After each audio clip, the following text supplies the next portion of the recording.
My parents offered to babysit Emma and Jaden for our 10th anniversary dinner, and I should have known something was terribly wrong. They had never offered before, not once, in all these years since I married Marcus. But when my husband found their overnight bag in our hallway and opened it, his face went pale. "Keisha, get the kids," he said, his voice shaking. "Call 911 now." Inside were custody papers, forged documents, and plane tickets. My parents weren't here to babysit. They were here to steal my children. 3 days before our anniversary, my phone rang at 7 in the morning. Seeing my mother's name on the screen made my stomach tighten. Barbara and Robert Madison rarely called, and when they did, our conversations lasted exactly long enough for them to remind me of all the ways I disappointed them. "Keisha, darling." My mother's voice was honey sweet, which immediately set off alarm bells. She never called me darling anymore, not since I'd married Marcus 12 years ago. "Hi, Mom, is everything okay?" "Of course, sweetheart. Actually, your father and I were talking, and we realized your anniversary is coming up. The big 10 years, isn't it?" I nearly dropped my coffee mug. How did she even remember our anniversary? She'd spent our wedding day sitting in the back row, with her lips pressed into a thin line of disapproval. "Yes, it's this Saturday," I answered carefully. "Well, we'd like to offer to babysit Emma and Jaden for you. Give you and Marcus a proper night out." The silence stretched between us while I processed this impossible offer. My parents lived 3 hours away in their gated community, surrounding themselves with other wealthy retirees who shared their narrow views of what constituted a proper family. They'd made it abundantly clear that Marcus, a successful black engineer who'd grown up in foster care, would never be good enough for their daughter. Our biracial children were a source of barely concealed shame, for them acknowledged only with obligatory Christmas cards containing checks instead of love. "Mom, you've never offered to babysit before," I said slowly. "I know, and that's our fault entirely. Robert and I have been doing a lot of thinking lately. We're getting older, Keisha. We want to know our grandchildren before it's too late. We want to make things right." My throat felt tight. Despite everything, despite years of rejection and cutting remarks, some part of me still craved my parents' approval. That little girl who'd once performed piano recitals, hoping to see pride in their eyes, was still there waiting. "Let me talk to Marcus," I said. "Of course. We could drive up Saturday afternoon, stay overnight to help with Sunday morning, then head home. The children won't even have to miss their routines." After we hung up, I found Marcus in his home office already deep in blueprints for the new tech campus his firm was designing. He looked up when I entered, his brown eyes crinkling with the smile that had first captured my heart in college. "You won't believe who just called," I said, sinking into the chair across from his desk. His expression darkened as I recounted the conversation. Marcus had endured enough cold shoulders and pointed remarks from my parents to last a lifetime. But he also knew how much their rejection hurt me. "What do you think their angle is?" he asked, direct as always. Maybe there isn't one. Maybe they really are trying to change. "Keisha, your mother asked if I was still working in construction at Emma's birthday party. I've been a lead engineer for 8 years. I know, but people can change, and the kids barely know them. Maybe this is a chance for everyone to start fresh." Marcus studied my face, reading the hope I couldn't quite hide. "If this is what you want, we'll try it. But the first sign of their usual behavior, and they're gone." I spent the rest of that day walking on air. For the first time in years, I let myself imagine holidays where my children had grandparents who loved them, where family photos included everyone, where my two worlds could finally merge. I called my mother back that evening to confirm, and she sounded genuinely pleased. "Wonderful. Now I'll need to know all about their schedules, of course. What time do they usually eat dinner? Any food allergies? Medications?"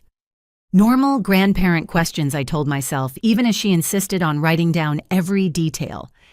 "And Emma, is she still so thin, growing properly?" "She's perfectly healthy, Mom. The doctor says she's right on track." Of course. And Jaden, how are his special needs?" My jaw clenched.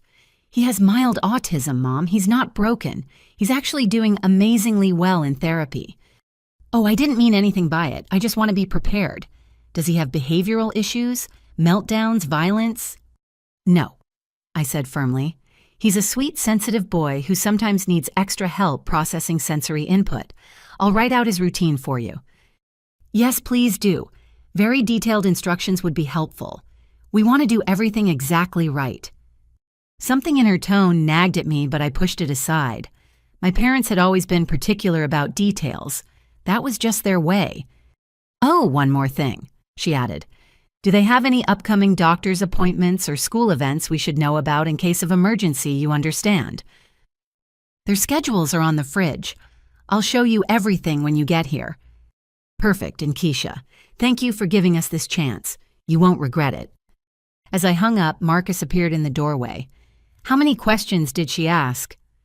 She's just being thorough. Thorough, he repeated. Your mother once asked me if I knew who my real father was at Thanksgiving dinner. That wasn't thorough. That was cruel. I know, but maybe becoming grandparents has softened them. Maybe they finally realize what they've been missing. Marcus pulled me into his arms. I hope you're right. For your sake, I really hope you're right. That night, as I tucked Emma into bed, she looked up at me with those bright hazel eyes that were the perfect blend of Marcus and me. Are Grandma and Grandpa Madison really coming here? She asked. They are sweet pea. They want to spend time with you and Jaden while Daddy and I go out for our anniversary. Jaden said they don't like us because we're different. My heart cracked. That's not true, baby. Sometimes adults are complicated, but your grandparents love you. Then why don't they visit like Nana Rose does? Nana Rose was Marcus's foster mother who'd raised him from age 12 and treated our children like precious gifts. She drove 6 hours every other month just to spend weekends baking cookies and reading stories. They live farther away. I said the half-truth bitter on my tongue. But they're coming now, and that's what matters. Emma seemed to accept this snuggling deeper into her covers. But as I turned off her light, I caught her whispered words to her stuffed elephant. I hope they're nice this time. This time. My 8-year-old daughter had already learned to expect coldness from her grandparents. The weight of that realization followed me to my own bedroom where I found Marcus already in bed, scrolling through his phone. Look at this, he said, showing me his screen. Your mother just sent a friend request on Facebook. She's never had social media before. Maybe she wants to see more pictures of the kids. Maybe, but his tone suggested otherwise. I chose optimism. I chose hope. I chose to believe that my parents could change, that love could grow where only judgment had existed before. As I drifted off to sleep that night, I allowed myself to dream of the family I'd always wanted.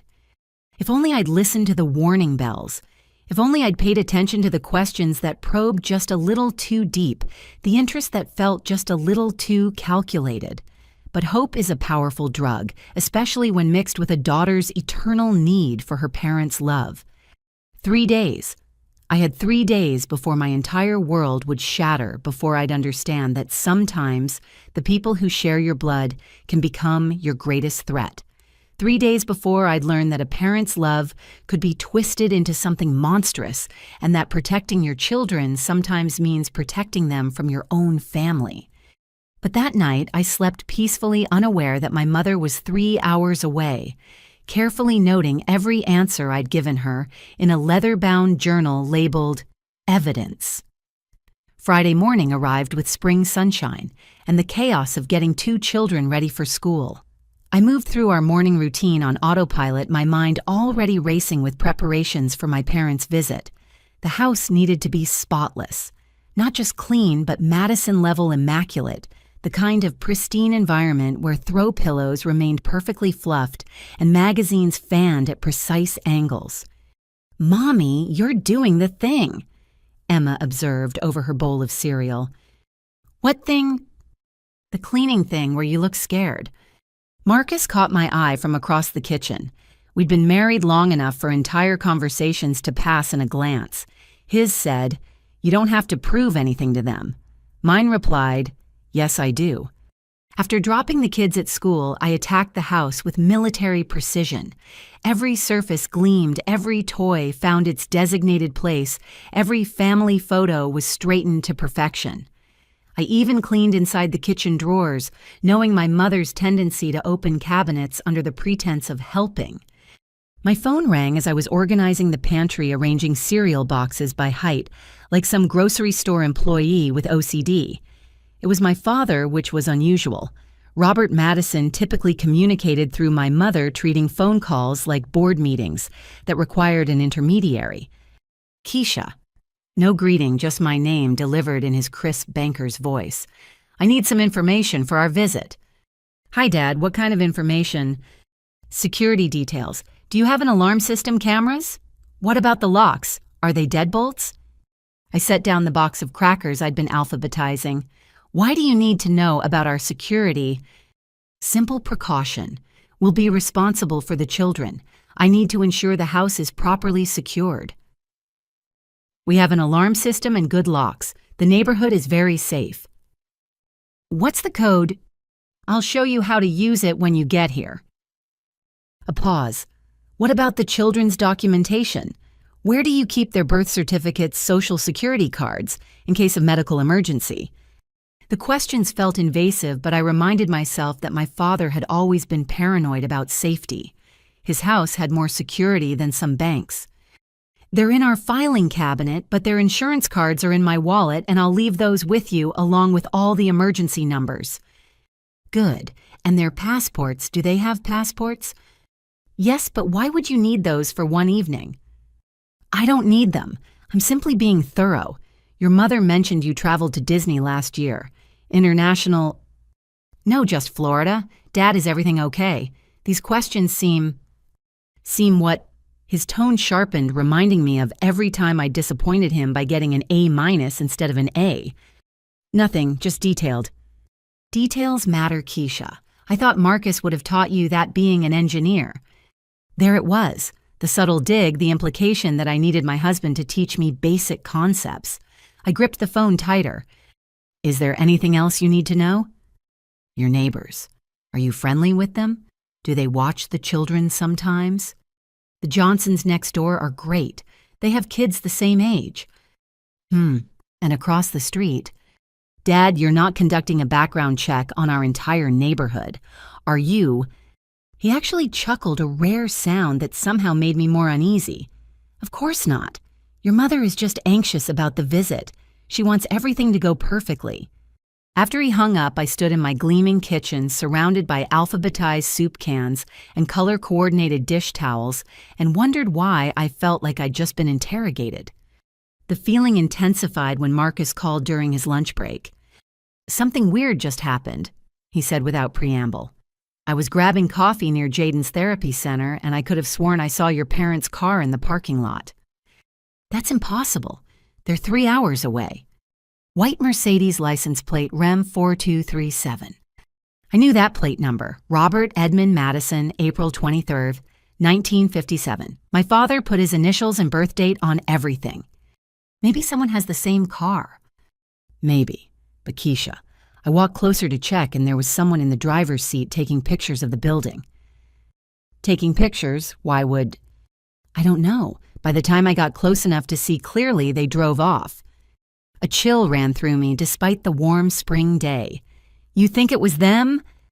I think your parents are showing more interest in our lives than they have in the past decade, and it's making my spider sense tingle. Your spider sense is always tingling when it comes to my parents. And it's always been right. I couldn't argue with that. But what possible reason would they have for photographing Jaden's therapy center? The question nagged at me as I finished my manic cleaning, as I wrote out detailed instructions for the children's routines as I selected and reselected my outfit for tomorrow's anniversary dinner. That evening, while the kids played in the backyard, I opened my laptop to order a special dessert for tomorrow. My email was already open, and a new message caught my eye. The sender was a real estate website notification. Someone viewed your property estimate. Curious, I clicked through to the site. Our house had been viewed 17 times in the past week. The viewing history showed multiple searches for our exact address, all from the same IP location. When I checked the general area of the searches, my blood chilled. Fairfield County, where my parents lived. Marcus. I called, my voice steadier than I felt. Can you come look at this? He studied the screen, his jaw tightening with each click. They're researching our house value. Why would they care what our house is worth? Maybe they're just curious, they've never been here before. Keisha, they also looked at school ratings for our district. And check this out. He navigated to the search history. They viewed 3 different private schools in their area. So maybe they're thinking of moving. Marcus turned to face me fully. Or maybe they're researching schools for someone else, someone younger. The implication hung between us too terrible to voice. I shook my head. That's insane. You're suggesting my parents are planning to steal our children? They're snobs, not kidnappers. I'm not suggesting anything.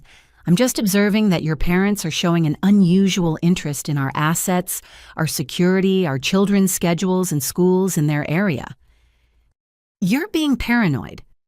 Am I? When has your mother ever cared about Jaden's therapy schedule? When has your father ever asked about our neighbors? They've spent 8 years pretending our family doesn't exist, and suddenly they're gathering intel like private investigators. I wanted to argue, but the words wouldn't come. Because somewhere deep in my gut, beneath the layers of hope and denial, a small voice was screaming that something was terribly wrong. That night, I barely slept. Every time I closed my eyes, I saw my father's Mercedes. In that parking lot, saw my mother's name on those property searches, heard the calculating tone in their voices. By Saturday morning, I was exhausted and edgy, jumping at shadows. Maybe we should cancel, Marcus suggested as we dressed the kids for their Saturday morning activities. Tell them you're sick. And prove that we're the chaotic, unreliable family they think we are. No, we're doing this. Maybe we're wrong about everything. Maybe they really do just want to reconnect. Emma wandered into our bedroom, already dressed in her favorite purple dress. Mommy, I had a weird dream. What kind of dream, baby? Grandma and Grandpa took us on an airplane, but you and Daddy weren't there, and I kept asking where you were, but they wouldn't tell me.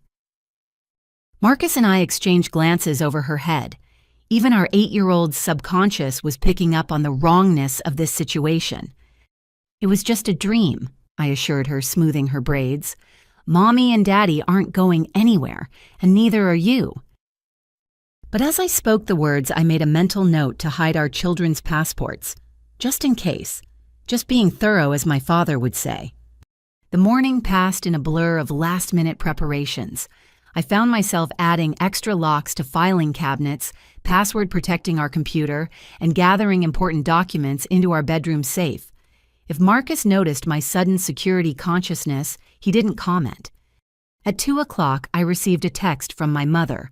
On our way, can't wait to see everyone. 3 hours. In 3 hours, they would be here. In 3 hours, I would know whether I was being paranoid or perceptive. In 3 hours, the facade we'd all maintained for years would either crumble or transform into something real. I stood at my kitchen window watching my children play in the backyard. Emma was pushing Jaden on the swing, making sure not to go too high because she knew he got overwhelmed by too much sensory input. She protected him instinctively, this big sister, who understood that love meant accepting people exactly as they were. Something my parents had never learned. Hey, Marcus said softly, wrapping his arms around me from behind. Whatever happens, we protect them. That's all that matters. What if I'm wrong? What if I'm sabotaging the chance for our kids to have grandparents who love them? Then we'll be happily wrong. But Keisha, in 12 years, have your parents ever done anything that wasn't calculated to benefit them? The answer was no. Every gift came with strings. Every kindness had a price. Every interaction served their agenda. But children change people, I told myself. Grandchildren especially. Maybe Emma and Jaden had finally melted the ice around my parents' hearts. As I watched my daughter help her brother off the swing and lead him inside for his afternoon snack, I made a promise. Whatever my parents' intentions, I would not let them hurt my children. Not with coldness, not with judgment, and certainly not with whatever scheme they might be planning. 2 hours and 45 minutes later, a white Mercedes pulled into our driveway. I stood at the window, my heart hammering as I watched my parents emerge. They looked like catalog models for upscale retirement, living my mother in pressed linen pants and pearls, my father in khakis and a polo shirt that cost more than most people's car payments. But it was the way they studied our house that made my blood chill, like appraisers, like buyers, like people planning to take something that wasn't theirs. "They're here," I called to Marcus, my voice artificially bright. "Showtime," he murmured, squeezing my hand. As we walked to the door together, united in our wariness, I couldn't shake the feeling that we were about to let predators into our home. But they were my parents. Surely that counted for something. Surely. The doorbell rang at exactly 5 o'clock because Robert and Barbara Madison were nothing if not punctual. I smoothed my dress one final time, took a deep breath, and opened the door to find my parents standing on our porch like they were posing for a retirement community brochure. Keisha. My mother's embrace was stiff but lingered longer than usual. She smelled of Chanel No. 5 and something else I couldn't identify. Determination, maybe. "You look wonderful. Doesn't she look wonderful, Robert?" My father nodded curtly, his handshake with Marcus lasting exactly 2 seconds. "Marcus, I see you've kept the lawn maintained." "I do my best," Marcus replied evenly. In our private code, his tone meant counting down the minutes until they leave. They came bearing gifts which should have been my second warning. My parents didn't believe in spontaneous generosity. Every present had a purpose, every kindness a calculation. But here they were with professionally wrapped packages and practiced smiles. Where are our grandchildren? My mother's use of "our" made something twist in my stomach. "Emma Jaden, your grandparents are here," I called. Emma appeared first, approaching slowly like she was testing the temperature of cold water. My mother immediately pulled out her phone. "Oh, let me get a picture. Stand right there, sweetheart. No, a little to the left. The lighting is better." Flash, flash, flash. At least a dozen photos before Emma could even say hello properly. "Hi, Grandma," Emma said politely, the way she'd greet a teacher on the first day of school. "Hello, darling. My goodness, you've grown, though you're still quite petite, aren't you? Are you eating enough?" "I eat plenty," Emma replied, her little chin lifting. That's my girl, I thought. Jaden hung back in the hallway assessing the situation. He didn't like changes to routine, and my parents' rare visits always disrupted his sense of order. When he finally came forward, my father immediately extended his hand for a handshake. Jaden doesn't really like to shake hands. I started to explain, but my mother cut me off. Nonsense. A young man should know how to shake hands properly. Come here, Jaden. Mom, he has sensory issues with touching. I told you this. Yes, well, the world won't always accommodate his preferences, she said, still holding out her hand expectantly. Jaden, bless his heart, looked her dead in the eye and said, "The world doesn't have to. That's what boundaries are for." Marcus coughed to cover what sounded suspiciously like a laugh. My mother's smile tightened. Of course. How very modern. She turned her attention to the wrapped boxes. Well, let's see how you like your presents. The gifts were expensive, naturally. A designer doll for Emma that looked more like a collector's item than a toy. A complicated electronic learning system for Jaden that seemed designed for a child twice his age. My parents had always given gifts that reflected who they wanted our children to be, rather than who they actually were. What do you say? I prompted gently. Thank you. Both children chorused dutifully. We'll play with them later, Emma added, which was her polite way of saying, we'll put these in the closet with all your other inappropriate gifts. Actually, my mother said, pulling out her phone again, let's get some pictures with your new toys. Robert, get the camera from the car, the good one. You brought a separate camera, Marcus asked. Oh, yes. Phone pictures are never quite good enough, are they? We want to capture every moment of this special visit.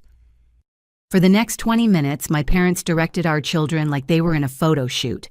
Stand here, hold this smile bigger, no, not that big, turn your head, fix your hair. Jaden started stimming with his hands, a sure sign of overwhelm. But when I tried to intervene, my mother waved me off. Just a few more, dear. We so rarely get to see them. And whose fault is that? The words slipped out before I could stop them. Silence descended like a curtain. My father's jaw tightened. My mother's smile became arctic. Well, she said slowly, that's exactly why we're here. To make amends, to be better grandparents. Isn't that right, Robert? Indeed. Speaking of which, Keisha, might I see your home office? Marcus mentioned you work from home now. I'm interested in your setup. It seemed an odd request, but I led him down the hall while my mother continued her photography session. My office was small but organized with pictures of the kids on my desk and their artwork covering one wall. My father studied everything with the intensity of a detective at a crime scene. He examined the locks on the windows, tested the sturdiness of my desk, even checked behind picture frames. Dad, what are you doing? Just observing. You can tell a lot about a person by their workspace. I see you keep important files in here. Most things are digital now. And the children, do they have access to this room? Of course. They like to draw while I work sometimes. He made a note in a small leather notebook he'd pulled from his pocket. An actual note. About my office. Dad, why are you taking notes? Habit, he said smoothly. From my banking days, I notice everything. Back in the living room, my mother had moved on to interviewing Emma about school. But interview was too gentle a word. It was more like a deposition. And your teacher, does she give you special attention? Extra help. I don't need extra help, Emma said. I'm in the advanced reading group. Of course you are, but surely with your situation, there must be challenges. What situation? Emma's voice had taken on the stubborn tone she'd inherited from me. Well-being, different. It must be difficult sometimes. Marcus stepped forward. Emma, why don't you show Grandma your science fair trophy? Oh, a trophy. My mother's enthusiasm seemed genuine for the first time. What did you win it for? I built a model showing how melanin works and why people have different skin colors, Emma said proudly. I wanted to show that being biracial isn't weird, it's just genetics. My mother's smile faltered. Oh, how educational. While they talked, I noticed my father had wandered off again. I found him in the kitchen examining our calendar on the fridge, taking pictures of it with his phone. Dad. Just impressed by how organized you are, he said without looking up. Jaden has therapy every Tuesday and Thursday. Yes, and that's private medical information. I'm his grandfather, Keisha, hardly a stranger. You've acted like one for 8 years. He finally looked at me then, and for a moment, I saw something flicker in his eyes. Guilt, regret. But it was gone so quickly, I might have imagined it. People change, he said simply. Barbara and I want to be part of their lives now. Why now? What's changed? We're getting older. Perspective shifts. Priorities change. It sounded rehearsed, like he was reading from a script titled Things to Say to Seem Genuine. Before I could probe further, we heard Jaden's raised voice from the living room. No, I said no. I rushed back to find my mother trying to touch Jaden's hair while he backed away, clearly distressed. I just wanted to feel if it's as soft as it looks, she was saying. Such an interesting texture. Mom, you don't touch people without permission, especially not Jaden. We've discussed this. I'm his grandmother. That doesn't give you the right to violate his boundaries. Marcus had already moved to comfort Jaden, who was now sitting in his favorite corner, rocking slightly. Emma stood between them and my mother like a tiny bodyguard. You made him upset, she announced. He doesn't like people touching his hair. Nobody does. Would you like it if someone just grabbed your hair? Well, I never, my mother huffed. No, Emma agreed solemnly. You never do listen when we tell you things. The tension in the room could have been cut with a knife. This was going even worse than I'd feared. My parents had been here less than an hour and had already photographed everything, cataloged our schedules, invaded personal space, and insulted our children. "Perhaps," Marcus said in his "I'm being professional but I'm furious" voice, "we should go over the bedtime routines now, since Keisha and I need to leave for dinner soon." "Of course." My mother brightened immediately. "I've brought my notebook to write everything down." Another notebook. My parents, who had never shown interest in a single detail of our children's lives, were suddenly taking notes like anthropologists studying a newly discovered tribe. I walked them through the routines, trying to ignore how my mother recorded every word and my father photographed every relevant location.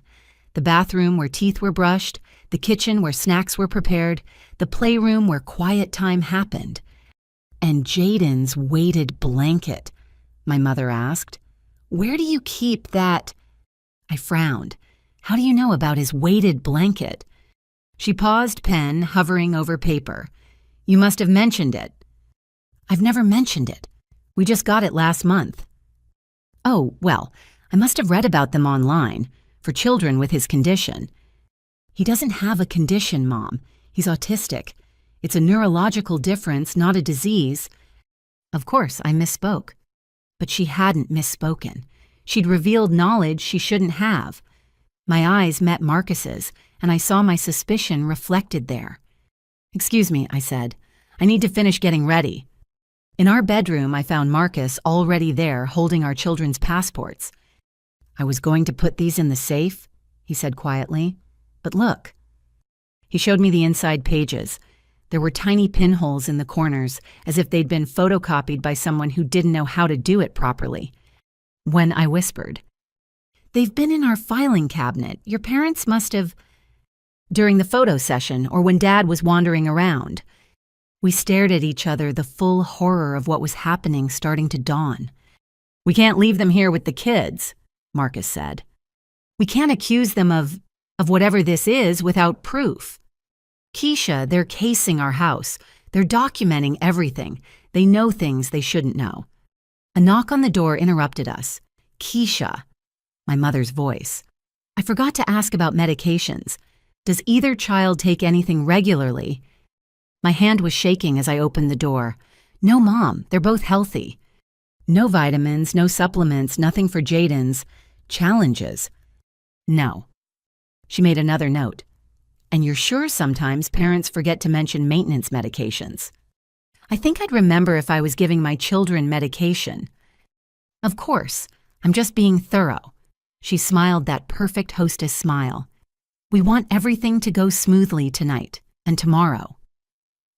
"Tomorrow? Well, we'll be here for breakfast, won't we? To help with the morning routine before we drive home?" I'd forgotten they planned to stay overnight. The thought of them in our house while we slept made my skin crawl. "About that." I started, but she was already heading back downstairs, calling cheerfully to the children. Marcus pulled me back into the room. "We're not leaving. Make an excuse. Food poisoning, migraine, anything. If we cancel now after they drove all this way, it confirms every negative thing they've ever thought about us." "I don't care what they think anymore. Something is very wrong here." He was right. Every instinct screamed danger. But as I looked at him, I saw past my wonderful protective husband to the 12-year-old boy who'd been failed by every adult in his life until Nana rose. He'd learned early that family could hurt. You betray you. Abandon you. I'd been raised by wolves in sheep's clothing, but at least I'd had a roof over my head and food on the table. Marcus had survived actual abandonment. Were we really going to let our trauma make us paranoid? Were we going to deny our children the chance to have grandparents because we were scared? 1 hour, I said finally. "We'll go to dinner for 1 hour. The restaurant is 10 minutes away. We'll keep our phones on. First sign of trouble, we come home." Keisha. They're my parents, Marcus. With all their faults, all their prejudices, they're still my parents. They couldn't. But I couldn't finish the sentence, because the truth was I didn't know what they would or wouldn't do anymore. These people taking notes and photos, gathering information, and asking invasive questions, they weren't the cold but predictable parents I'd grown up with. They were strangers with familiar faces and unknown intentions. As we prepared to leave, I gave the children strict instructions. Stay together. Don't go anywhere with Grandma and Grandpa, not even to the store. Call us if anything feels wrong. Emma nodded seriously, while Jaden whispered all his important facts about foxes, his current special interest and comfort topic. And remember, I added, kissing both their heads, Mommy and Daddy will be back very soon.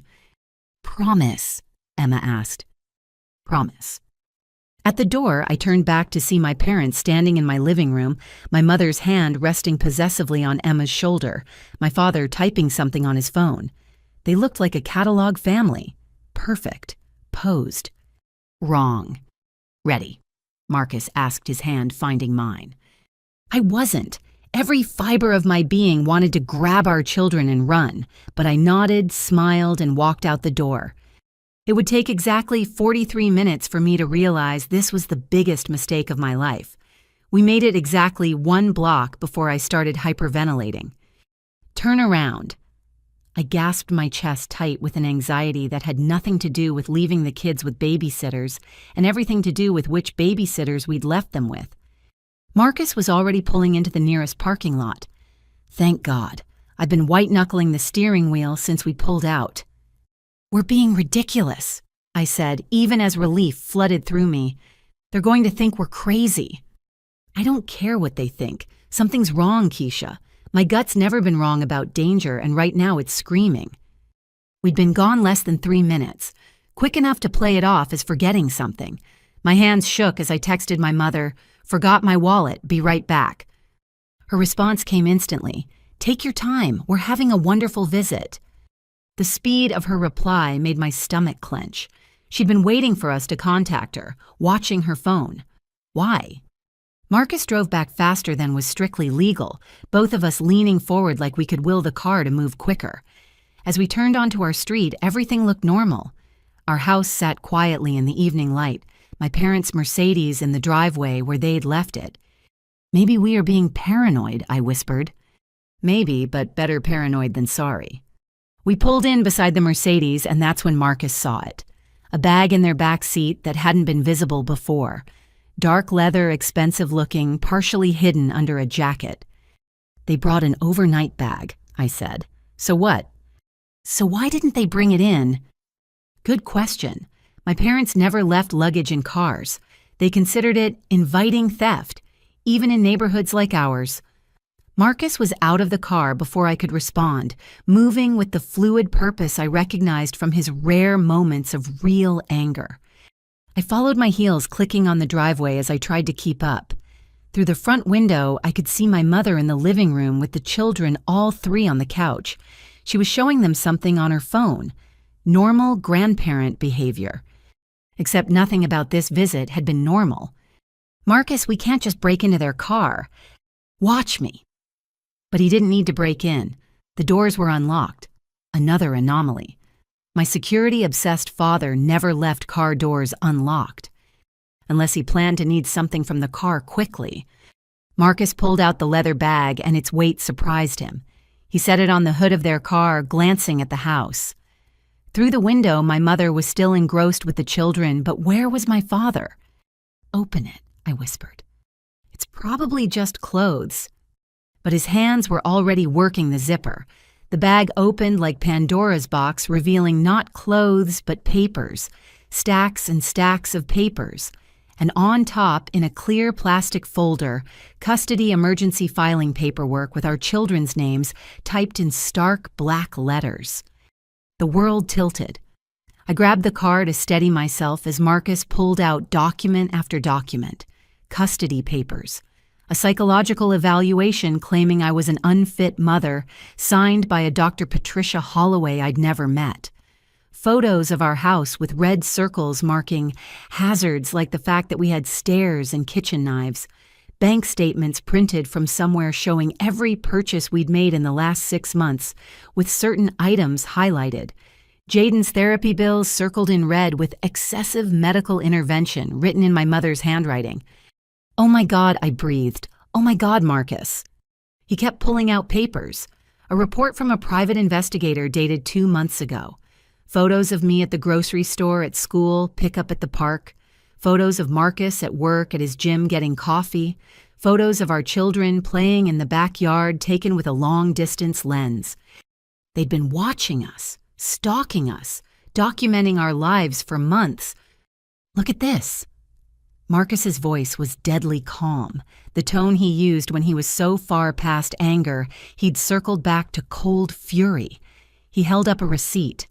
2 car seats, booster seats, the exact models for Emma and Jaden's heights and weights. My hands shook as I grabbed another folder. Inside were plane tickets, today's date, a flight leaving in 4 hours from my parents' home state, 2 adult tickets and 2 children's tickets in Emma and Jaden Madison's names. Not Emma and Jaden Harris. They'd already changed their last names on the tickets. "They're trying to kidnap our children." The words came out as a whisper because saying them louder would make them too real. "My parents are trying to steal our babies." Marcus was already pulling out his phone. "We're calling the police, now." Wait. I grabbed another document. It was a letter from a law firm called Stonefield and Associates. "Look at this." The letter outlined their services in emergency custody transfers and grandparent rights enforcement. It referenced other successful cases where grandparents had been awarded immediate custody due to parental negligence and danger to minor children. "Keisha." Marcus's voice was urgent. "This says they filed an emergency custody petition this morning. This morning, while they were driving here, they were filing court papers saying our kids were in immediate danger." "But that's insane. There's no danger. They've never even reported us to CPS." "They don't need to. Look." He showed me another paper. They created their own report, had some doctor they paid evaluate us without ever meeting us. They've been building this case for months. I thought I might vomit right there in the driveway. All those questions about schedules, medications, therapy. They weren't trying to be good grandparents. They were gathering evidence. "The photos," I said suddenly. "All those photos today.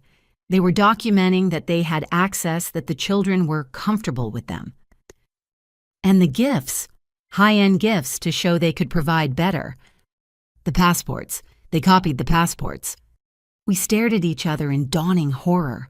This wasn't a spur-of-the-moment decision. This was a carefully orchestrated plan. My parents had come here not to babysit, but to take our children and disappear into their wealthy world where money could buy judges and lawyers and whatever story they wanted to tell.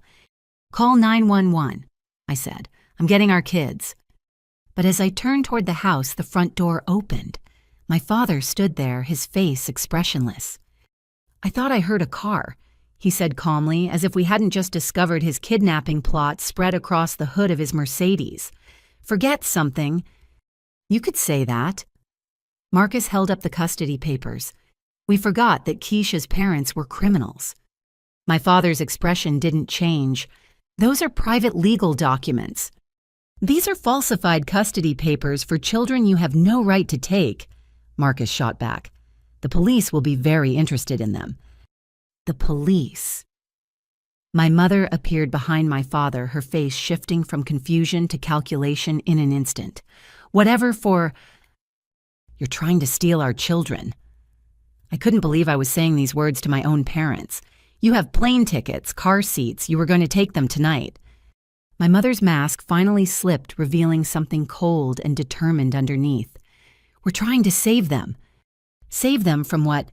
I pushed past my father into the house, needing to see my children. From parents who love them, from a happy home. Happy. She followed me, her voice rising. "You call this happy Marcus working 60 hours a week while you pretend to have a career Jaden in therapy because you can't handle his needs. Emma growing up confused about what she is. What she is." I whirled around to face her. "She's a brilliant, kind, confident little girl who knows exactly who she is, which is more than I can say for you." Emma and Jaden were still on the couch, but Emma had that look she got when she was listening to grown-up conversations she wasn't supposed to hear. I moved to them quickly. "Hey babies, we're going to cut the visit short, okay?" "Are Grandma and Grandpa leaving?" Emma asked hopefully. "Yes, they are." "Good," Jaden said simply. "They asked too many questions." My father stepped forward. "Now let's all calm down. There's been a misunderstanding." "A misunderstanding." Marcus laughed bitterly. "You hired a private investigator to stalk us. You falsified medical documents. You bought plane tickets to flee the state with our children. What part are we misunderstanding?" "We have resources you don't," my father said, as if that explained everything. "Private schools therapy that actually works opportunities these children will never have with you. Therapy that actually works." I stood putting myself between him and my children. "You mean conversion therapy to make Jaden normal schools that will teach Emma to be ashamed of half her heritage." "We mean giving them a proper life," my mother interjected. "Not this experiment you're running." Experiment. My voice was deadly quiet. My family is not an experiment. My marriage is not a phase. My children are not broken. "Your children are at risk," she shot back.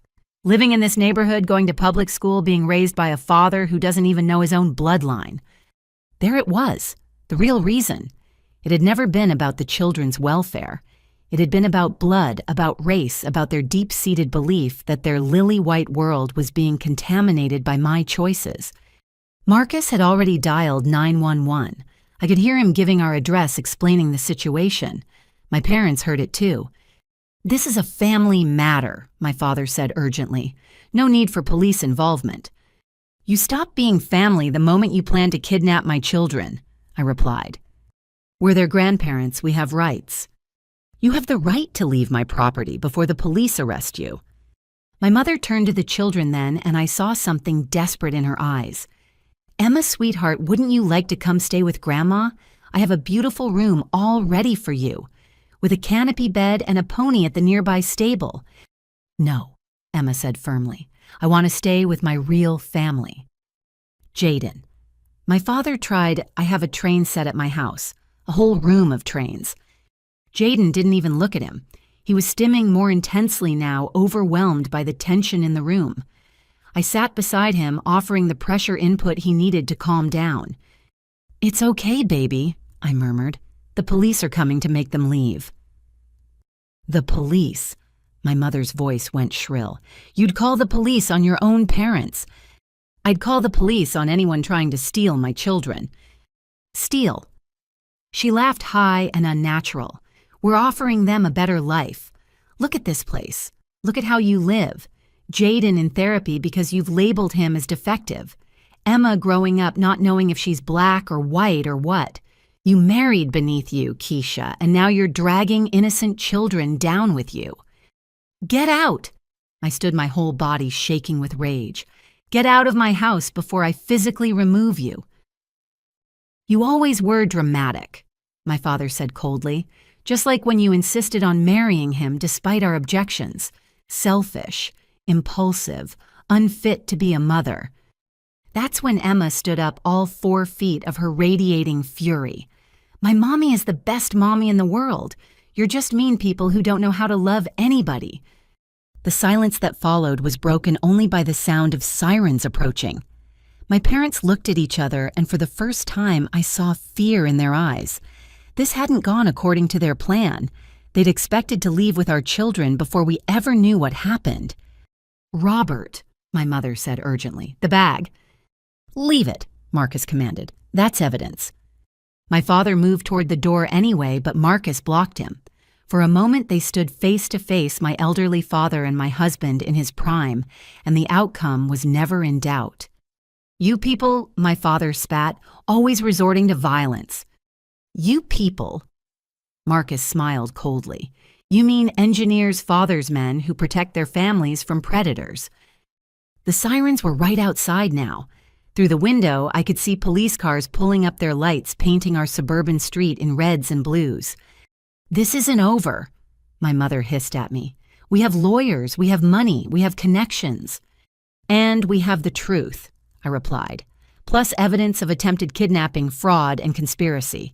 Good luck explaining that to your country club. The police were at the door.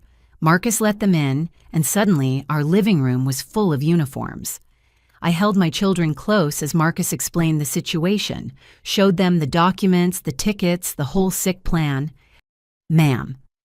One officer addressed my mother, "I'm going to need you to step outside. This is a family dispute." She tried one last time. "Surely there's no need." "Ma'am, step outside now." As they were led away, my father turned back to look at me. "We only wanted what was best for them." "No," I said clearly so everyone could hear. "You wanted what was best for you. You wanted grandchildren who looked like you, thought like you, lived like you. But these are my children. They're perfect exactly as they are, and you will never, ever come near them again." The door closed behind them, and I sank onto the couch, pulling Emma and Jaden into my arms. They clung to me, Emma crying silently while Jaden hummed his comfort song. "It's okay," I whispered. "It's over. You're safe. Mommy and Daddy will always keep you safe." But it wasn't over. Not by a long shot. This was just the beginning of a fight that would test every ounce of strength we had. My parents had shown their true colors, revealed the depths of their prejudice and entitlement. They'd tried to steal my children because they couldn't accept my choices, my husband, my life. They'd failed tonight. But as I watched the police cars drive away with my parents in custody, I knew they'd be back. People like them always came back armed with lawyers and lies and the absolute conviction that their money and status entitled them to whatever they wanted. But they'd underestimated me. They'd underestimated Marcus. Most of all, they'd underestimated the fierce love that bound our family together. They wanted a fight, they'd get one, and we would win. Because real family, chosen family, the family you build with love and acceptance and daily acts of care, that's stronger than blood, stronger than money, stronger than all the prejudice in the world. As I held my children in the wreckage of what should have been a simple anniversary dinner, I made a promise. No one would ever make them feel less than. No one would ever try to tear our family apart again. And if they tried, well, they'd learn what this mama bear was truly capable of. The war for our children had begun, and I was ready to fight it with everything I had. The police had been in our home for 20 minutes documenting everything. Detective Sarah Chen, a woman about my age with kind eyes and an efficient manner, was photographing the contents of my parents' bag while her partner interviewed Marcus in the kitchen. Emma and Jaden sat pressed against me on the couch, their usual bedtime long past, but nobody was thinking about normal routines anymore. "Mrs. Harris," Detective Chen said gently, sitting across from us, "I need to ask your children a few questions. Would that be okay?"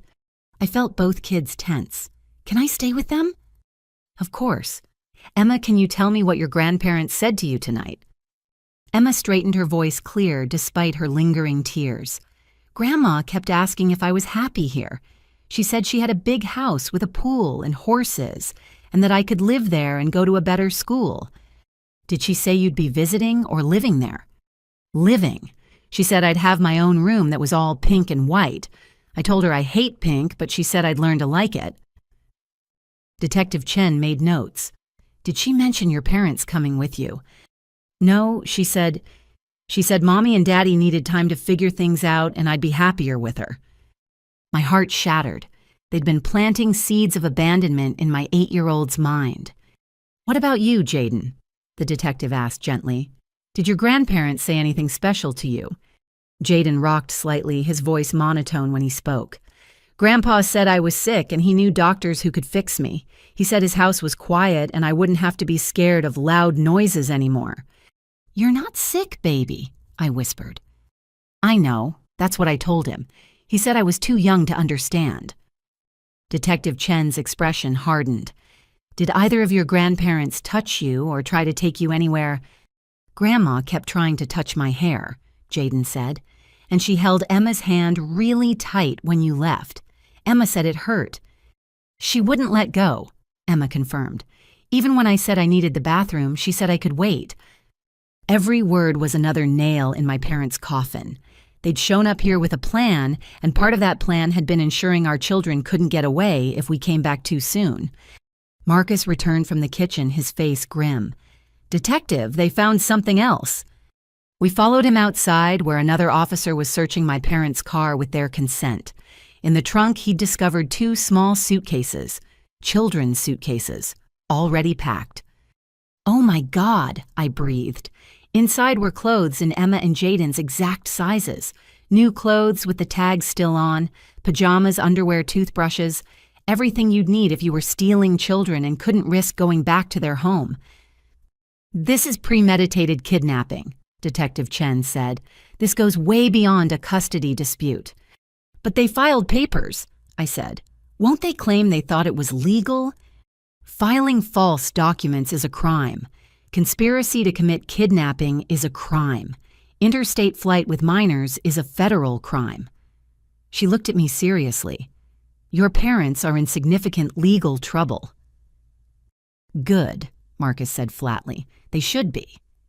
As we stood in our driveway surrounded by evidence of my parents' betrayal, neighbors began emerging from their houses. Mrs. Johnson from next door hurried over, her face creased with concern. "Keisha, honey, what's happening? Are the kids okay?" "They're fine," I managed. "There was an incident with my parents. Those people who were taking all those pictures earlier, I thought something was off about them. They asked me all sorts of questions about you two when they saw me gardening." Another neighbor, Tom, from across the street, joined us. "They approached me last week, said they were planning a surprise visit and wanted to know about the neighborhood. Asked if I'd ever seen anything concerning about your family." "What did you tell them?" Marcus asked. "That you're the best parents on the block and they were lucky to have you as family." They didn't seem happy with that answer. More pieces of the puzzle falling into place. My parents had been building their case through manipulation and lies, trying to find anyone who would say something negative about us. "We'll need statements from both of you," Detective Chen told our neighbors. "This helps establish a pattern of behavior." As the crime scene techs continued processing evidence, I noticed a black sedan pull up down the street. A woman in an expensive suit got out her heels, clicking purposefully on the pavement as she approached. "I'm Patricia Stonefield," she announced, producing a business card. "I represent Robert and Barbara Madison." "The custody lawyer," Marcus growled. "The one running the kidnapping ring." She smiled coldly. "I'm a family attorney specializing in grandparent rights. I'm here to resolve this misunderstanding." Misunderstanding. I stepped forward, but Marcus caught my arm. "You helped them plan to kidnap my children."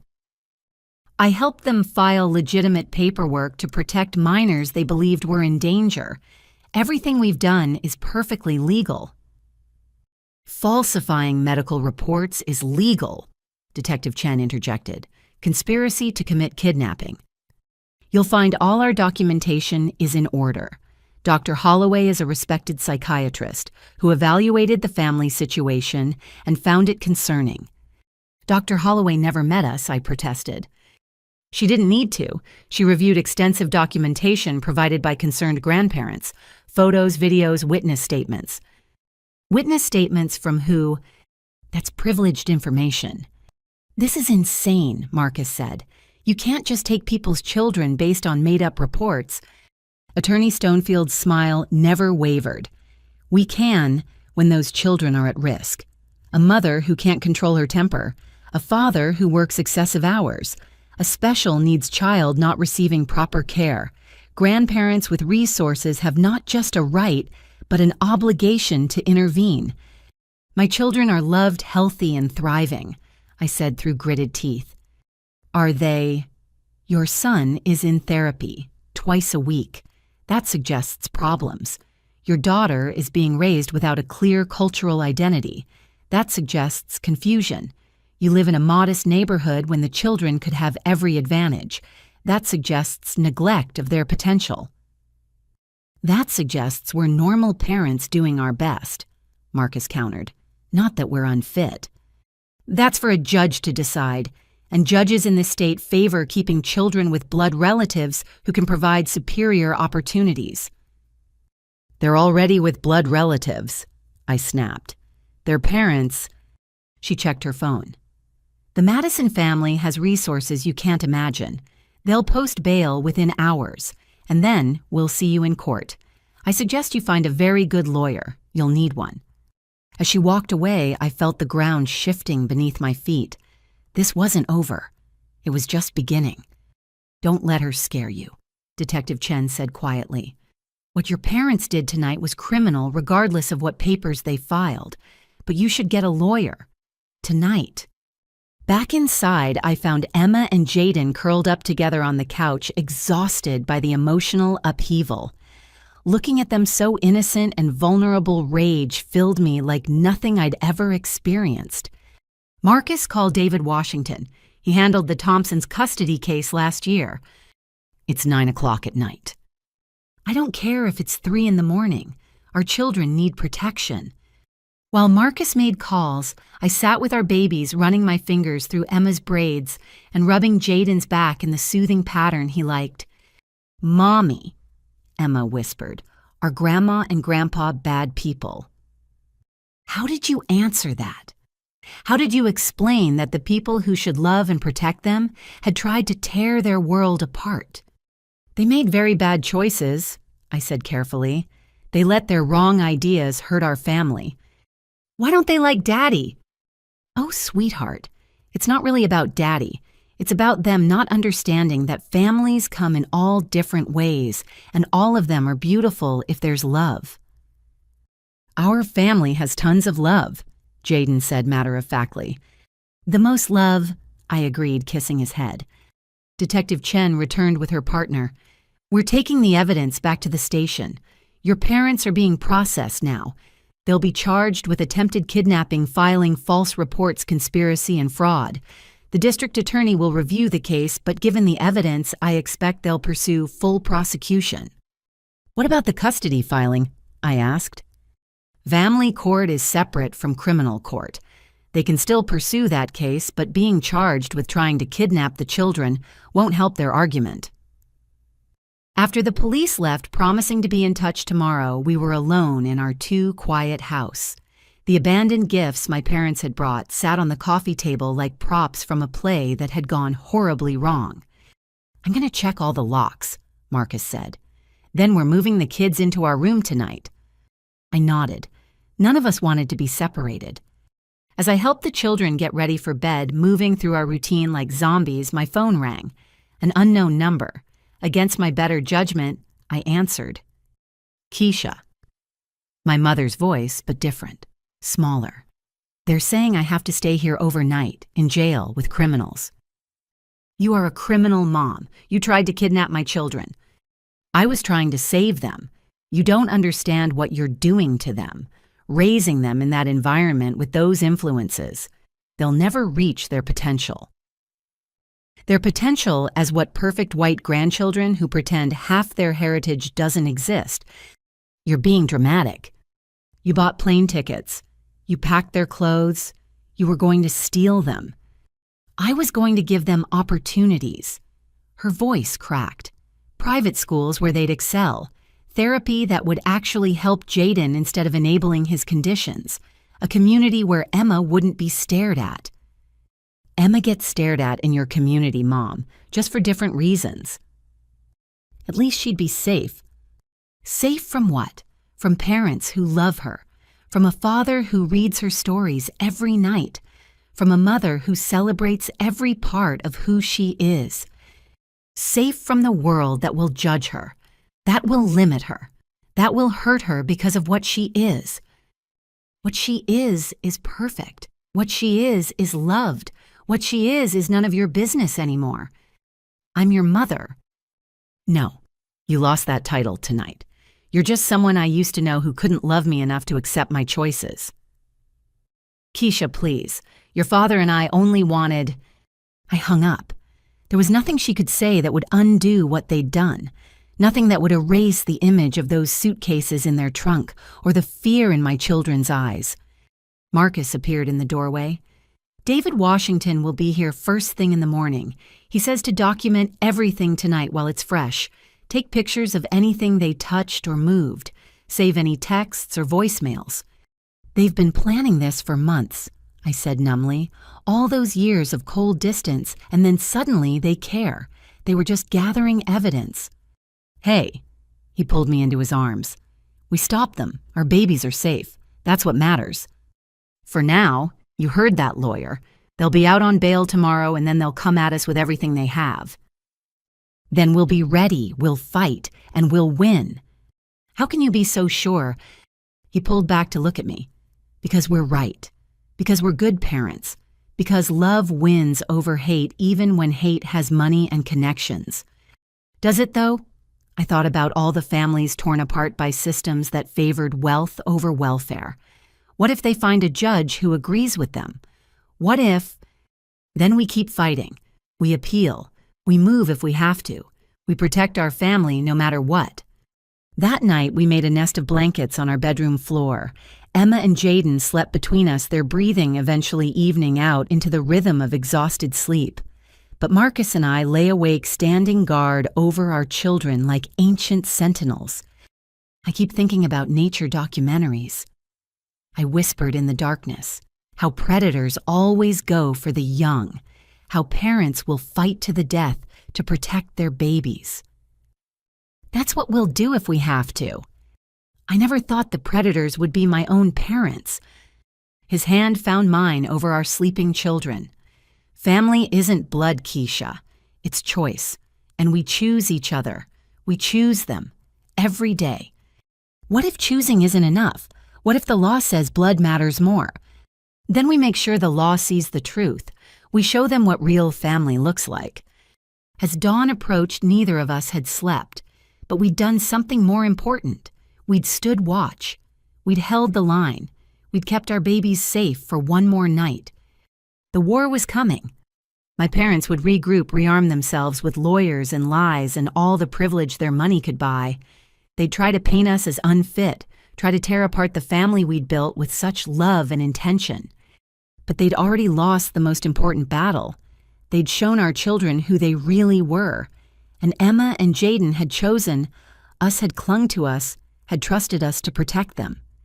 That trust was worth more than all the money in my parents' bank accounts, and I'd die before I let them down. The sun rose on a new day, but also on a new reality.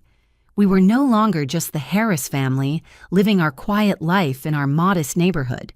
We were survivors of an attempted kidnapping. We were fighters in a battle we'd never asked for. We were parents who discovered that sometimes the greatest threat comes from within. But most of all, we were together. Battered, exhausted, frightened, but together. And as long as we had each other, we had everything worth fighting for. By 7 a.m, our house had transformed into a command center. David Washington, our lawyer, sat at our dining room table, surrounded by documents, his usually cheerful face set in grim lines. He was a tall black man in his 50s who'd grown up in foster care himself before becoming one of the state's best family attorneys. Marcus had chosen well. "This is bigger than just your parents," David said, showing us his laptop screen. "Patricia Stonefield has been involved in 12 similar cases in the past 3 years. Always the same pattern: wealthy grandparents, mixed race, or non-traditional families fabricated evidence of neglect." "How is she not in jail?" I asked, exhausted from our sleepless night but running on pure adrenaline. "Because she's smart. Everything appears legal on the surface. The evaluations come from real doctors who never actually meet the families.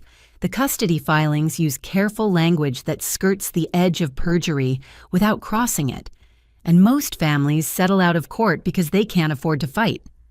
"We're not settling," Marcus said firmly. "Good, because this needs to be exposed. But first we need to prepare for their counterattack." The doorbell rang, making us all jump. Through the peephole, I saw Detective Chen with 2 other officers. "Mrs. Harris, we need to speak with you about some developments," she said when I opened the door. My heart sank. They're out already. On bail, yes, but that's not why we're here. We executed a search warrant at your parents' home early this morning. What we found, you need to see this." She handed me a tablet showing photos from my parents' house. My childhood home, normally pristine and showpiece perfect, had been transformed. What used to be my father's study was now a war room. Charts on the walls tracking our daily routines, printed screenshots of every social media post I'd made in 5 years, photos of our children organized by date and location, red strings connecting various evidence like some conspiracy theorist's fever dream. "Oh my God," I whispered, "this is insane." "It gets worse," Detective Chen said. "We found correspondence between your parents and other families in their social circle. They've been recruiting others to their cause. There's an entire network of grandparents who believe they're saving grandchildren from inappropriate family situations." "By inappropriate, they mean interracial," Marcus said flatly. "Among other things. Single parents, LGBTQ parents, parents with disabilities, parents they deem too poor. Your case is part of something much larger." David was already taking notes. "This is a conspiracy. RICO charges could apply. The FBI is now involved." Detective Chen confirmed. "This crosses state lines, but that also means your parents have access to significant resources. They've hired a team from Stonefield's firm." A team. I felt sick. 4 lawyers so far. They're already filing motions. Emergency custody hearings, restraining orders, claiming you're alienating the children from their grandparents' petitions for supervised visitation. Supervised visitation. I stood up so fast my chair fell over. After they tried to kidnap them, they're claiming it was a misunderstanding, that they had your verbal permission to take the children for an extended visit, that you're now making false accusations because of a family disagreement. That's a lie. We know, but they're creating a counter-narrative. Speaking of which, she pulled out her phone. "Are you aware your mother gave an interview to Channel 7 this morning?" "What?" She showed us the video. My mother looking every inch the wounded grandmother in pearls and perfectly applied makeup despite her night in jail standing outside their lawyer's office. "We only wanted to spend quality time with our grandchildren," she told the reporter, dabbing at dry eyes with a handkerchief. "But our daughter has always been troubled. We tried to help, but she's turned our son-in-law against us, and now she's poisoning our grandchildren's minds. We just want what's best for Emma and Jaden." That manipulative. Marcus caught himself glancing at the kids who were eating breakfast in the kitchen, trying to maintain some normalcy. The reporter continued, "Sources say you filed for emergency custody. Can you explain why?" My mother's face arranged itself into concerned lines. "When we saw the conditions, they were living in the behavioral problems that aren't being properly addressed, the isolation from extended family, we felt we had no choice. Those children deserve better than a mother who works all the time and a father who—" She paused delicately. "Well, who can't provide them with the cultural foundation they need." "Cultural foundation," the reporter pressed. "Children need to understand their heritage, their real heritage, not some confused mixture that leaves them belonging nowhere." I thought I might throw the tablet across the room. She's telling the world our children don't belong anywhere. "She's laying groundwork," David said grimly, "painting you as unstable Marcus, as inadequate the children as suffering. Classic narrative manipulation." "We need to respond," I said. "We need to tell our side." "No." David's voice was firm. "Anything you say publicly can be used against you in court. Let me handle the media strategy. You focus on your children and documenting everything." Detective Chen stood. "I need to ask about something else.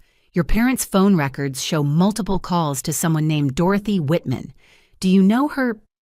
The name hit me like a slap. "She's a family friend. She runs a therapeutic boarding school in Montana. For troubled children, for children whose parents want them reprogrammed." I felt sick remembering the brochures she'd once shown my mother. It's one of those places that claims to fix everything from autism to homosexuality to racial confusion. Jesus, Marcus muttered. We're looking into the school now, Detective Chen said. If they were planning to send your children there, it's kidnapping and conspiracy to commit child abuse, David finished. This keeps getting worse. As if on cue, my phone rang. Unknown number. David nodded for me to answer while he recorded. Hello, Keisha. A woman's smooth voice, not my mother. This is Dorothy Whitman. I heard about your family's situation. Did my mother call you? She's concerned. As am I. Those precious children need stability, structure, proper guidance. My facility could help young Jaden overcome his challenges. Jaden doesn't need to overcome anything. He's autistic, not broken. Such defensiveness. Barbara warned me you were in denial about his condition, and Emma struggling with her identity in ways that will only worsen as she ages. We have programs designed specifically for mixed-race children to help them choose a cultural path.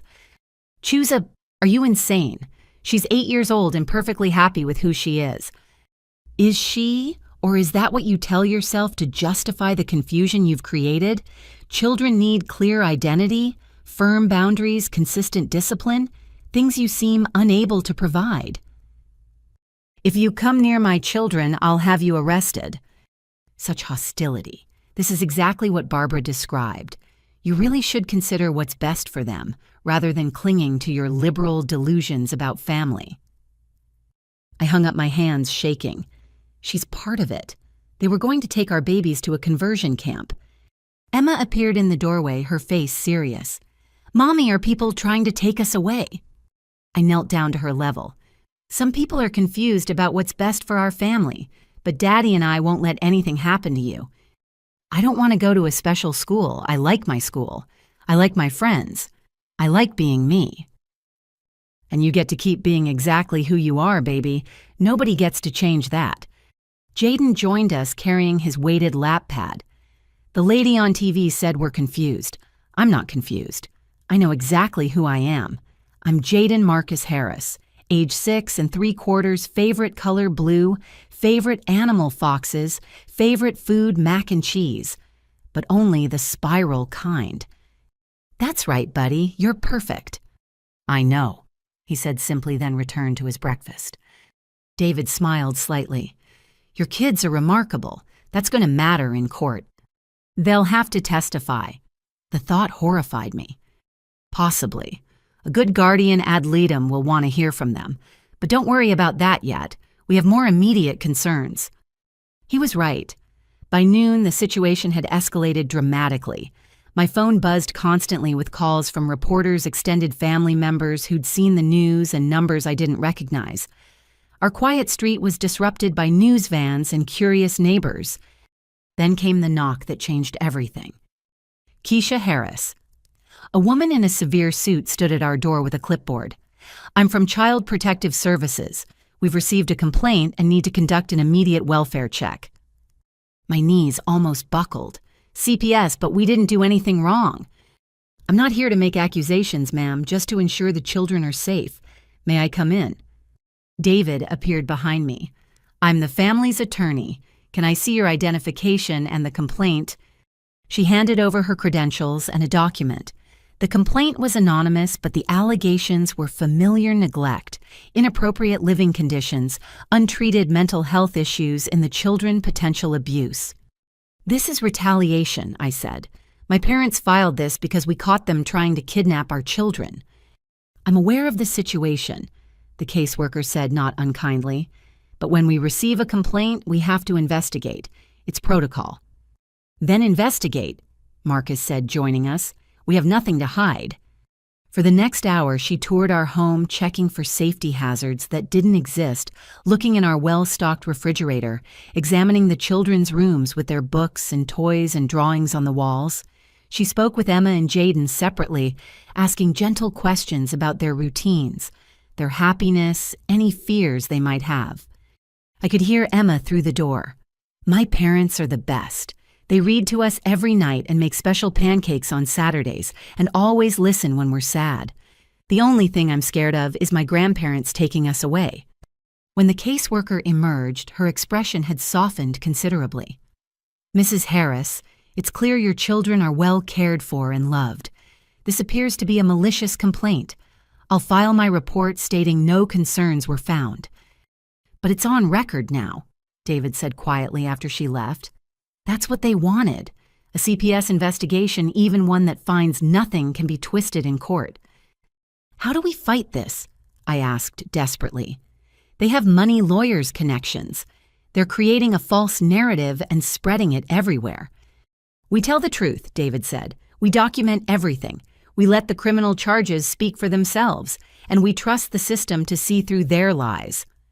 But as I looked out at the circus my life had become, I wondered if trust was enough. My parents had turned our world into a battlefield, and they were using weapons I'd never imagined family would wield against each other. The war for our children was escalating, and I was beginning to understand that in their world, truth was just another casualty. 3 days after the attempted kidnapping, David Washington called an emergency meeting. His usually calm demeanor was replaced by barely contained fury as he spread documents across our dining room table. "We've uncovered something massive," he began. "Patricia Stonefield isn't just a lawyer taking advantage of family disputes. She's running an organized operation." Marcus and I leaned forward as David showed us a chart with interconnected names, dates, and dollar amounts. In the past 5 years, Stonefield and Associates has facilitated 43 emergency custody transfers from parents to grandparents. In every case, the parents were either mixed-race couples, single mothers, LGBTQ families, or had children with special needs. In every case, the grandparents were wealthy, white, and connected. 43 families. I could barely breathe. How has no one stopped this? Because it's all been done under the radar. Small towns, different jurisdictions sealed family court records. Your parents made a mistake going big with the kidnapping attempt. That's what exposed the whole network. He pulled out another folder. This is the worst part. In 60% of these cases, the children ended up at therapeutic facilities like Dorothy Whitman's school, places that practice conversion therapy, behavior modification, and worse. Worse, Marcus's voice was dangerously low. 7 children have died in these facilities over the past decade. Suicide accidents, medical neglect. Dozens more have testified about abuse when they aged out. I ran to the bathroom and vomited. The thought of Emma and Jaden in one of those places being tortured for being who they were, being told their very existence was wrong. When I returned shaky but determined, David was showing Marcus financial records. Your parents paid Stonefield a $50,000 retainer, but there are additional payments planned. $25,000 upon successful custody transfer, another $50,000 once the children were enrolled at Whitman's facility. They were buying our children, Marcus said flatly. Essentially, yes. The FBI found similar payment structures in other cases. It's human trafficking disguised as custody disputes. But why, I asked, why would grandparents do this to their own families? David's expression was grim. We found online forums, private Facebook groups, even a newsletter. They call themselves Grandparents' Rights Warriors and believe they're saving children from destructive modern lifestyles. They share tactics, recommend lawyers like Stonefield, celebrate when they rescue grandchildren. He showed us screenshots that made my blood run cold. My mother's username was visible in multiple discussions. Finally convinced R to file papers, I read aloud from one of her posts dated 2 months ago. The children will thank us someday for saving them from their mother's selfish choices. Another post, visited today. Jay's condition is worse, clearly not getting proper treatment. He confused about identity as expected. Documentation gathered. Liberation soon. Liberation, I spat. She was plotting to steal my babies and calling it liberation. Look at this one. Marcus pointed to a different screenshot. Dorothy's facility has immediate openings. J, perfect candidate for intensive intervention. E, young enough for identity redirection. Insurance will cover through proper diagnosis coding. Insurance fraud, too, David noted. They were going to fake diagnoses to get insurance to pay for torturing your children. I kept reading each post more horrifying than the last. Grandparents celebrating successful custody grabs, sharing photos of rescued children at boarding schools, discussing how to break parent-child bonds, recommending which judges were sympathetic to their cause. This one mentions you specifically, David said gently, showing me a thread titled, Dealing with Resistant Adult Children. My mother had written, Kay has always been stubborn, even as a child. Marrying beneath her was predictable rebellion. The children are innocent victims. Sometimes we must be cruel to be kind. They'll understand when they're older and properly educated. The responses were a chorus of agreement and advice. Cut off financial support to create desperation. Document every parenting mistake. Twist normal childhood behavior into symptoms of neglect. Use racial anxieties to your advantage in court. They're evil, I whispered. My own parents are evil. They're indoctrinated, David corrected. This group reinforces their biases, convinces them their hatred is love, their cruelty is kindness. It's a cult mentality. What about the other families? Marcus asked. The ones who've already lost their children. David pulled out another stack. We're reaching out. 11 families have already agreed to join a class action suit. More are coming forward every day. One mother hasn't seen her son in 3 years because her parents convinced a judge she was unfit after she married a Mexican immigrant. He showed us her photo, a woman my age holding a picture of a little boy who looked like Jaden. Maria Rodriguez. Her son Diego is at a facility in Utah that claims to correct cultural confusion. She's been fighting to get him back, but every appeal has been denied. I asked, how do judges let this happen? Small towns elected judges who share the grandparents' views, sealed records that prevent pattern recognition, and money, always money. These grandparents hire experts who testify exactly what they want to hear. Like Dr. Holloway, Marcus said, the one who evaluated us without meeting us. Exactly. We've found she's done this 30 times. Always the same diagnosis: parental alienation syndrome, childhood identity disorder, selective mutism that's really defiance. Terms that sound medical but are designed to pathologize normal behavior. My phone buzzed. Another unknown number. David nodded for me to answer on speaker. Mrs. Harris, this is Judge Eleanor Whitfield. I'll be presiding over your custody hearing next week. My heart sank. A custody hearing was scheduled already. Your Honor, I have representation. I'm calling as a courtesy. Given the serious nature of the allegations against you, I strongly suggest you consider a voluntary temporary transfer of custody to your parents while we sort this matter out. It would show good faith and— Absolutely not, David interrupted. This is highly inappropriate, Your Honor. Ex parte communications about an active case. Who is this? David Washington, counsel for the Harris family. I'll be filing a motion for your recusal immediately. This call is being recorded. The line went dead. She's one of them, I said numbly. The judge is part of their network. Possibly, or possibly your parents' lawyers reached out to influence her. Either way, we'll get her removed from the case. And get another judge who might be just as bad? We'll request a change of venue. Take it out of this jurisdiction entirely. Move it to federal court if we can, given the interstate elements. Emma appeared in the doorway, Jaden behind her. They'd been playing in their room, but both looked serious. Are the bad people trying to steal us again? Emma asked. I wanted to lie to protect them from this ugliness, but they'd already seen too much. Yes, baby, but we're fighting back and we're going to win. I've been thinking, Emma said in her little professor voice. If they take us, we'll run away. I know how to use the GPS on a phone, and Jaden memorized the bus routes. We'll find our way home. That's very smart, Marcus said, his voice thick. But you won't need to run away because you're not going anywhere. Promise, Jaden asked. Promise, we said together. But as I tucked them in that night, I wondered if it was a promise we could keep. The system my parents were exploiting was vast, well-funded, and deeply entrenched.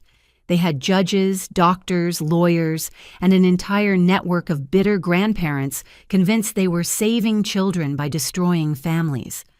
After the kids were asleep, I found myself in Emma's room staring at her drawings on the wall.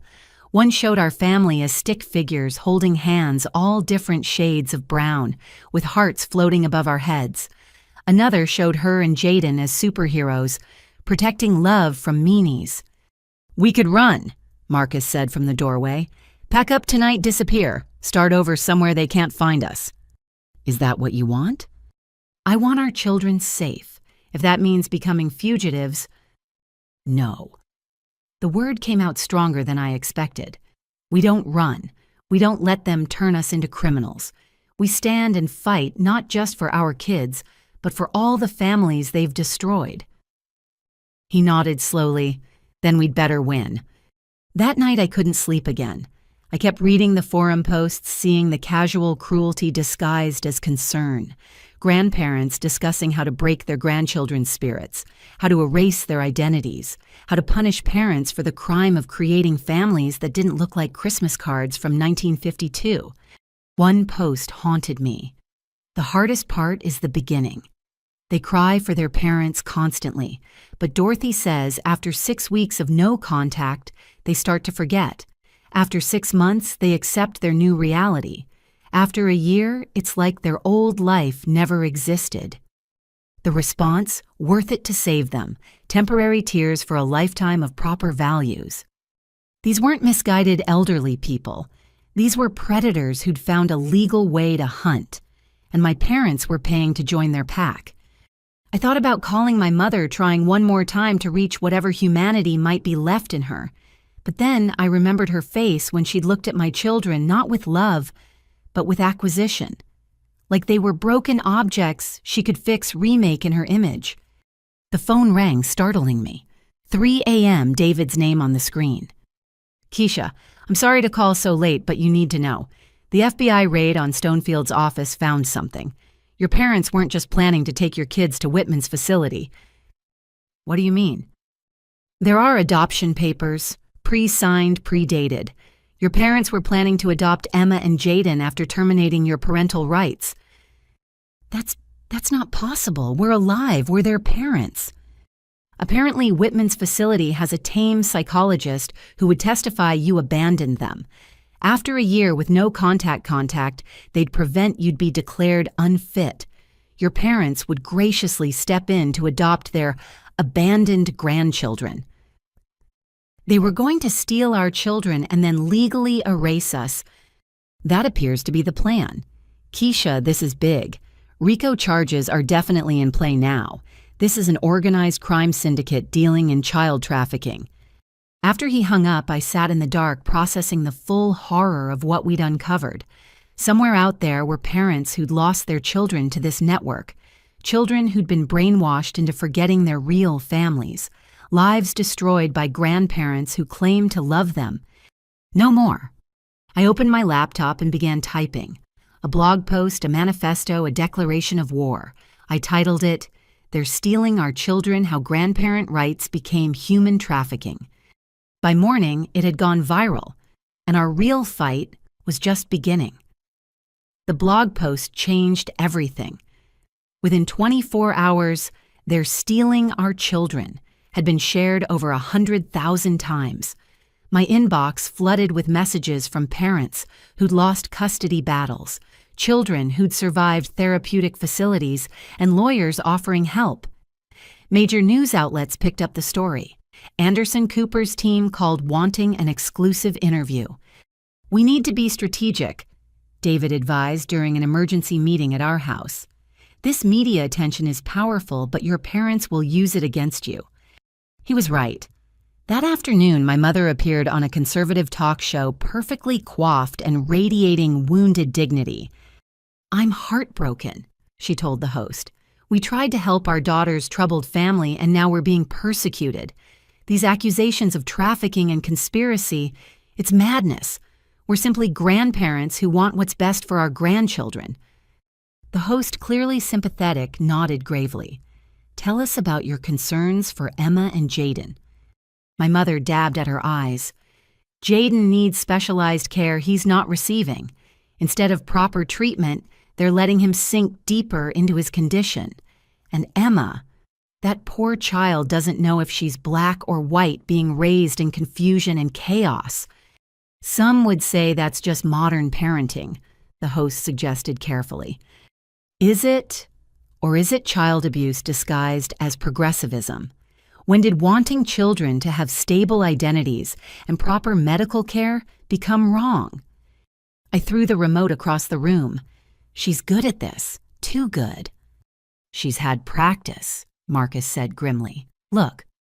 He showed me his laptop. My mother had been on 3 other shows in the past 2 months before the kidnapping attempt, always as a concerned grandmother, speaking about family values and the crisis of modern parenting. She was building her public persona, I realized, creating a narrative before they made their move. David nodded. "They've been playing a long game, but so are we now. I've been in touch with the other families from Stonefield's files. We're organizing." 3 days later, our dining room hosted the first meeting of Families Against Fraudulent Custody Theft. 12 parents crowded around our table, each with their own horror story. Maria Rodriguez, whose son Diego I'd read about, sat next to me. 3 years, she said, gripping her coffee cup. 3 years since my parents took him. They said I was an unfit mother because I married outside my race. The judge agreed. Across from her, James Chen nodded. "My ex-wife's parents got custody of our daughter after our divorce, said I was exposing her to confusing cultural influences by teaching her Mandarin. Haven't seen Lily in 18 months. Sarah Williams had lost her autistic son to her parents after they claimed she was enabling his condition by accepting his diagnosis. Robert Brown's parents had taken his children when he came out as gay. Story after story of families torn apart by grandparents who couldn't accept difference." "We need to coordinate," David said. "File our class action demand, federal investigation push for legislative change. No family should go through this." "What about the children already in facilities?" Maria asked desperately. "My Diego is still at that place in Utah." "We're working on emergency injunctions. Every facility connected to Stonefield is being investigated. But we need evidence of what happens inside." "I have evidence," a young voice said from the doorway. We turned to see a teenager, maybe 17, with haunted eyes and close-cropped hair. "I'm Alex Thompson. I spent 2 years at Whitman's facility. I aged out last month. I heard about your group online." Sarah Williams gasped. "Alex, oh my God, you were in my son's unit. Is Michael okay?" Alex's face crumpled. "He's surviving. We all just tried to survive."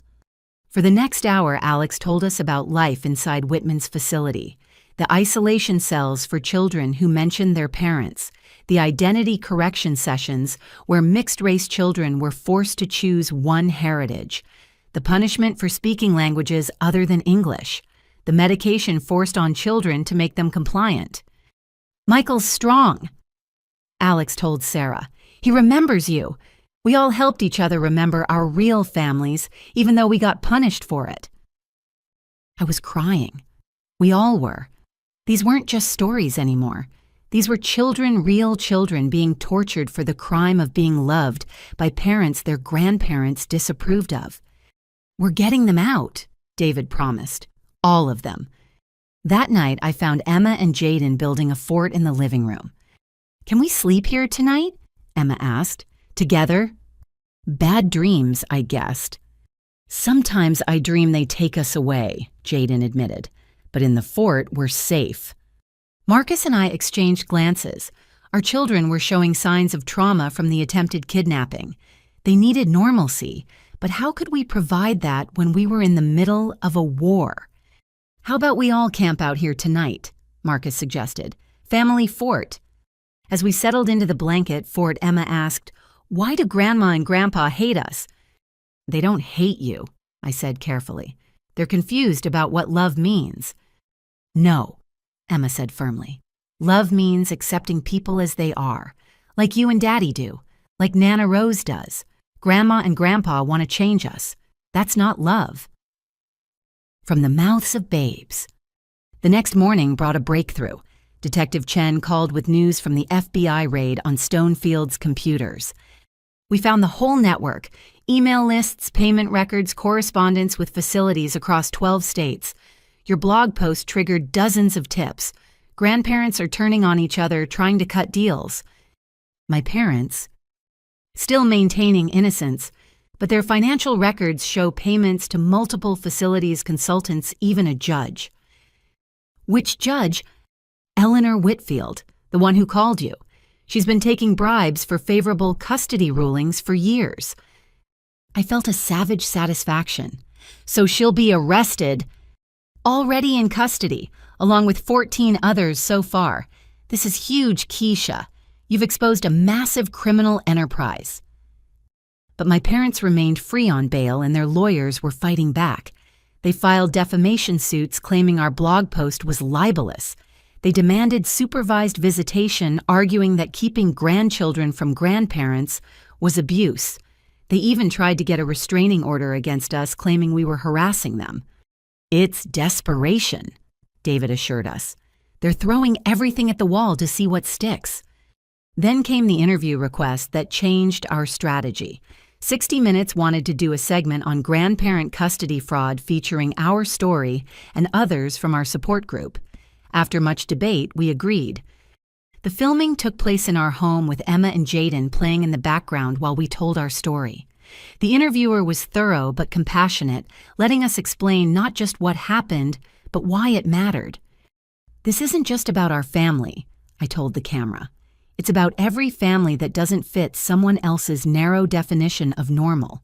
It's about children being stolen and tortured because their grandparents can't accept that love comes in all colors, all configurations, all forms. Marcus added, "We're fighting not just for our kids, but for the principle that parents have the right to raise their children without interference from people who think money and prejudice trump love and acceptance." The interviewer also spoke with Maria James Sarah and others from our group. But the most powerful moment came when they interviewed Alex Thompson at the facility where they'd been held. "This place stole 2 years of my life," Alex said, standing outside the gates of Whitman's school. "They tried to convince me I was sick for being who I am. They drugged me, isolated me, punished me for remembering my real parents. This isn't therapy, it's torture, and it's happening to dozens of kids right now." The interview wouldn't air for weeks, but word got out that it was coming. Suddenly, politicians were interested. Senators called for hearings. Child welfare advocates demanded reform. The story had grown beyond our individual fight into a movement. But movements take time, and we still had a custody hearing looming. Despite everything, the criminal charges, the exposed network, the public outrage family court operated on its own timeline with its own rules. "Your parents' criminal case is separate from the custody issue," David explained. "Family court only cares about the best interests of the children. We need to prove that's with you, not them." How is that even a question? They tried to kidnap our children. They're arguing it was a misunderstanding, that they had verbal permission, that you're now alienating the children from loving grandparents. I know it's insane, but we have to take it seriously. So we prepared. Psychological evaluations for the whole family. Character witnesses lined up. Teachers, doctors, therapists, neighbors, all ready to testify that we were good parents and our children were thriving.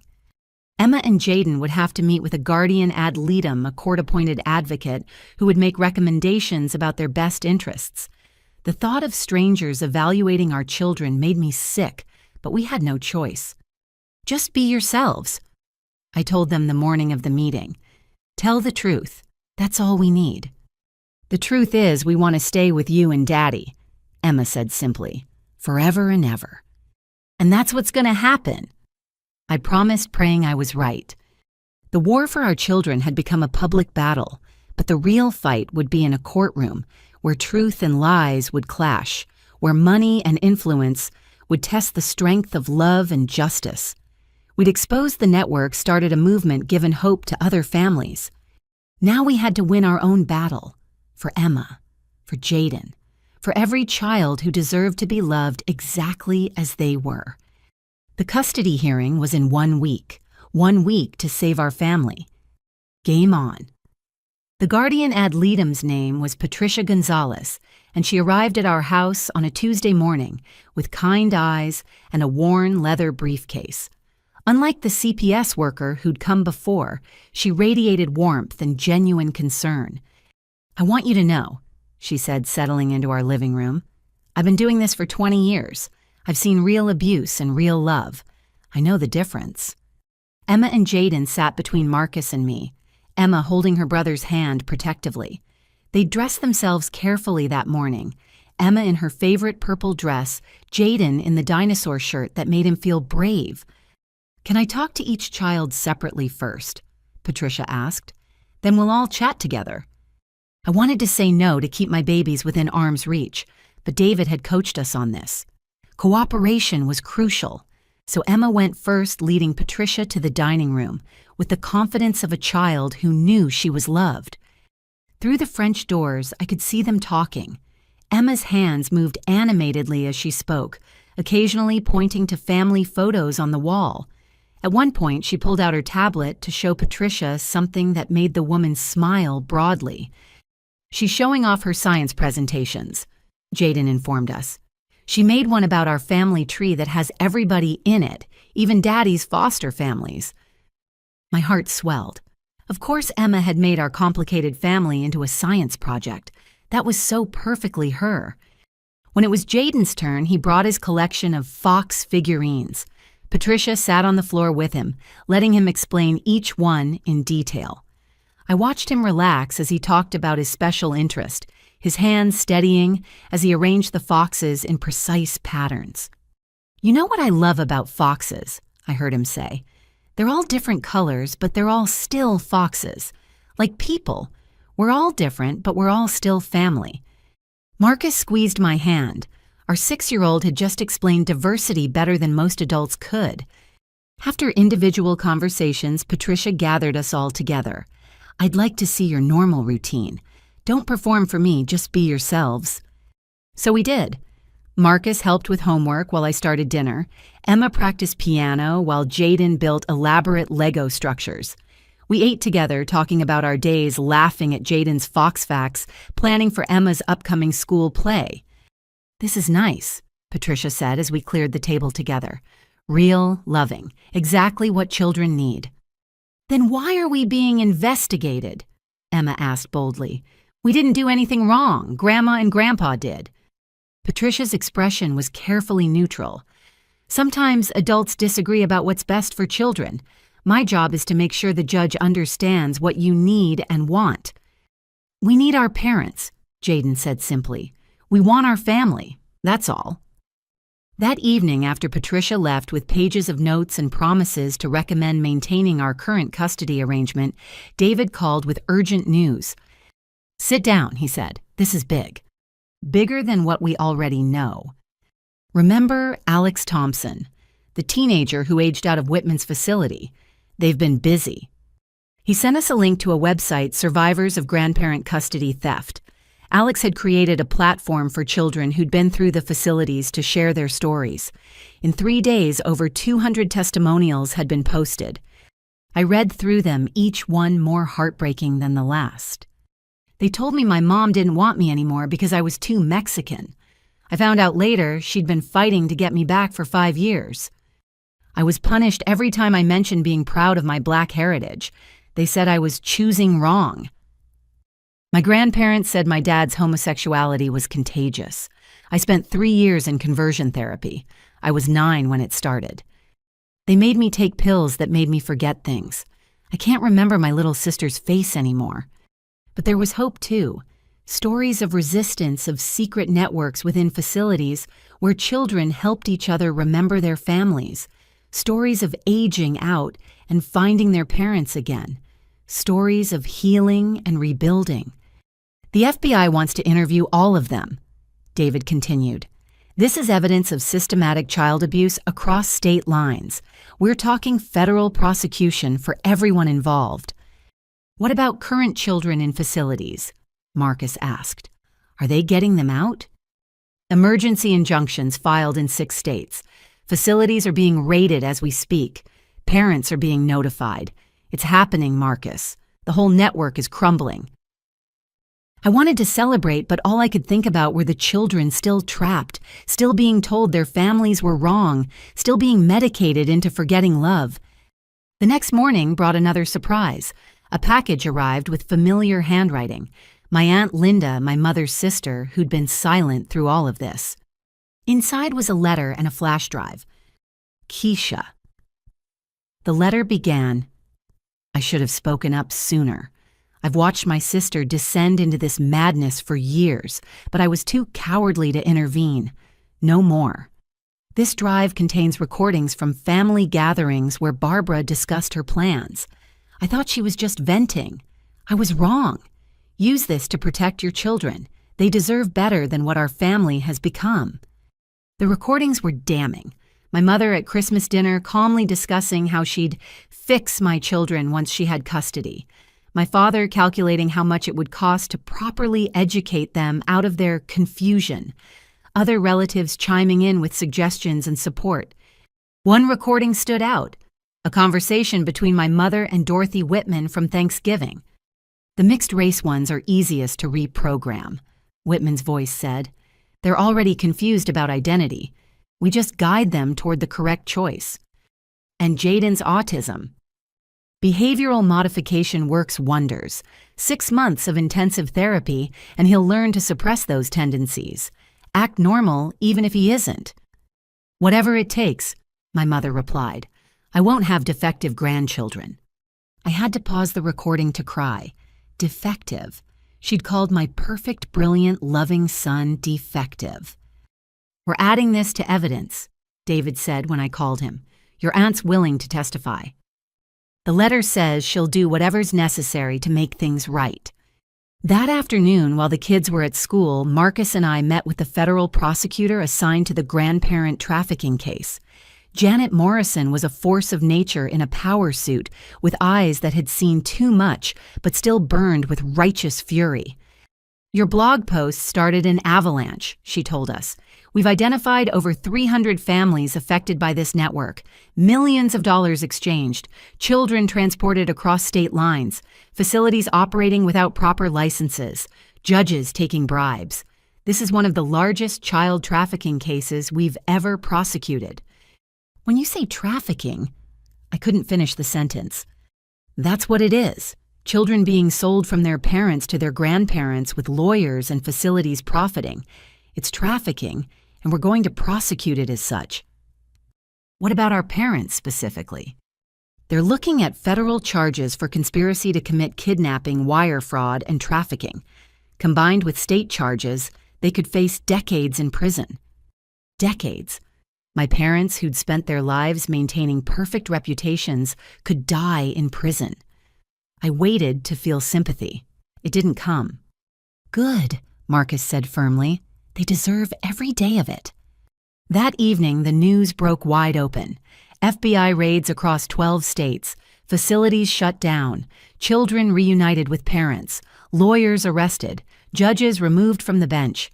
The grandparent trafficking network was collapsing in real time, and every news channel led with the story.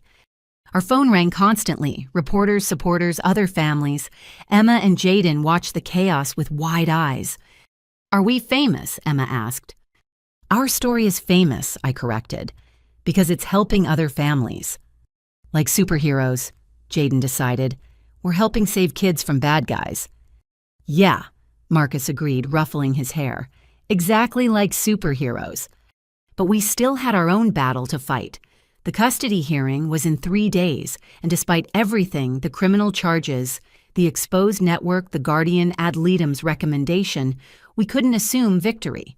Family court was notoriously unpredictable, and my parents' lawyers were paid to create doubt. They'll argue the criminal charges are unproven, David warned, that mistakes were made, but grandparents still deserve access. that children need extended family. Be prepared for anything. I was prepared for legal arguments. I wasn't prepared for my mother to show up at Emma's school. The call came during lunch. Emma's principal, her voice tight with concern. "Mrs. Harris, we have a situation. Your mother is here claiming she has permission to pick up Emma." "She absolutely does not. Do not let Emma anywhere near her." "We haven't. Emma actually alerted us herself. She saw her grandmother through the office window and immediately told her teacher she felt unsafe. We've called the police." My brilliant, brave daughter. Even at 8, she knew to protect herself. By the time I arrived, the police were escorting my mother away. She saw me and her mask finally completely shattered. "You've ruined everything," she screamed. "Those children could have had perfect lives. I could have fixed them, made them normal, given them advantages you never could. You've destroyed their futures for your selfish, liberal delusions." "The only thing destroyed is your ability to hurt them," I replied calmly, "and that's the best gift I could ever give my children." As the police car drove away, Emma ran to me, burying her face in my stomach. "She said she was taking me to lunch," Emma whispered. "But I knew she was lying. She was going to steal me, wasn't she?" "She was going to try, but you're too smart, too strong, and too loved for that to ever happen." That night, our lawyer called with expected news. My mother's bail had been revoked for attempting to violate the restraining order. She'd spend the custody hearing in jail. "One down," Marcus said grimly. But my father remained free, and he had one more card to play. 2 days before the hearing, every major newspaper received a press release. Robert Madison was establishing a family values foundation with a $10 million endowment to protect traditional family structures and children's welfare. The message was clear. He had resources we couldn't match. He could fund this fight forever. "Money can't buy love," I told Marcus as we read the announcement. "It can't buy truth, and it can't buy our children." "No," he agreed, "but it can buy a lot of lawyers and expert witnesses." "Then we'd better make sure love speaks louder than money." The war for our children had exposed a national conspiracy, freed hundreds of trapped kids, and changed laws. But in the end, it would come down to a single courtroom, a single judge, and whether justice could prevail over wealth and prejudice. One more battle, the most important one. For Emma, for Jaden, for every child's right to be loved exactly as they are. The custody hearing was set for Thursday morning. By Wednesday afternoon, my father had orchestrated a media blitz that would have impressed a presidential campaign. Full-page ads in major newspapers, a hastily published op-ed in the Wall Street Journal titled, "When Parents Fail a Grandfather's Plea," even a press conference on the courthouse steps. "My daughter is sick," he told the gathered reporters, his silver hair gleaming in the afternoon sun. "Mental illness runs in families, and she's clearly suffering from paranoid delusions. These conspiracy theories about trafficking networks, it's heartbreaking to watch your child spiral like this." I watched from our living room, my hands clenched so tightly my nails drew blood. "He's gaslighting you on national television," Marcus said, his voice deadly calm. David was already on the phone with our PR team. Yes, we had a PR team now. The story had grown too big to manage without help. "We don't respond to this," David instructed. "Let him hang himself with his own words. The FBI has already confirmed the trafficking network exists. He's calling federal investigators liars." But my father was too smart for that. He pivoted smoothly, acknowledging the unfortunate criminal elements that had exploited legitimate grandparent concerns while maintaining his own innocence. He painted himself as a victim duped by unscrupulous lawyers into actions he now regretted. "All I want," he concluded, eyes misting with practiced emotion, "is to ensure my grandchildren are safe, loved, and given every opportunity to succeed. Is that so wrong?" The reporters ate it up. Within hours, Grandparents' Rights Matter was trending with thousands sharing stories of being cut off from grandchildren by vindictive parents. "He's hijacking our movement," Maria said during an emergency video call with our support group, "turning it into something else entirely. Let him," said Janet Morrison, the federal prosecutor who'd joined our call. "Every word he says is evidence. He's admitting to the conspiracy while claiming ignorance. It's beautiful, actually." That evening, we had our own press conference. Not on courthouse steps, but in our backyard, surrounded by the normal chaos of family life. Emma's artwork on the walls, Jaden's therapy swing, the vegetable garden we'd planted together.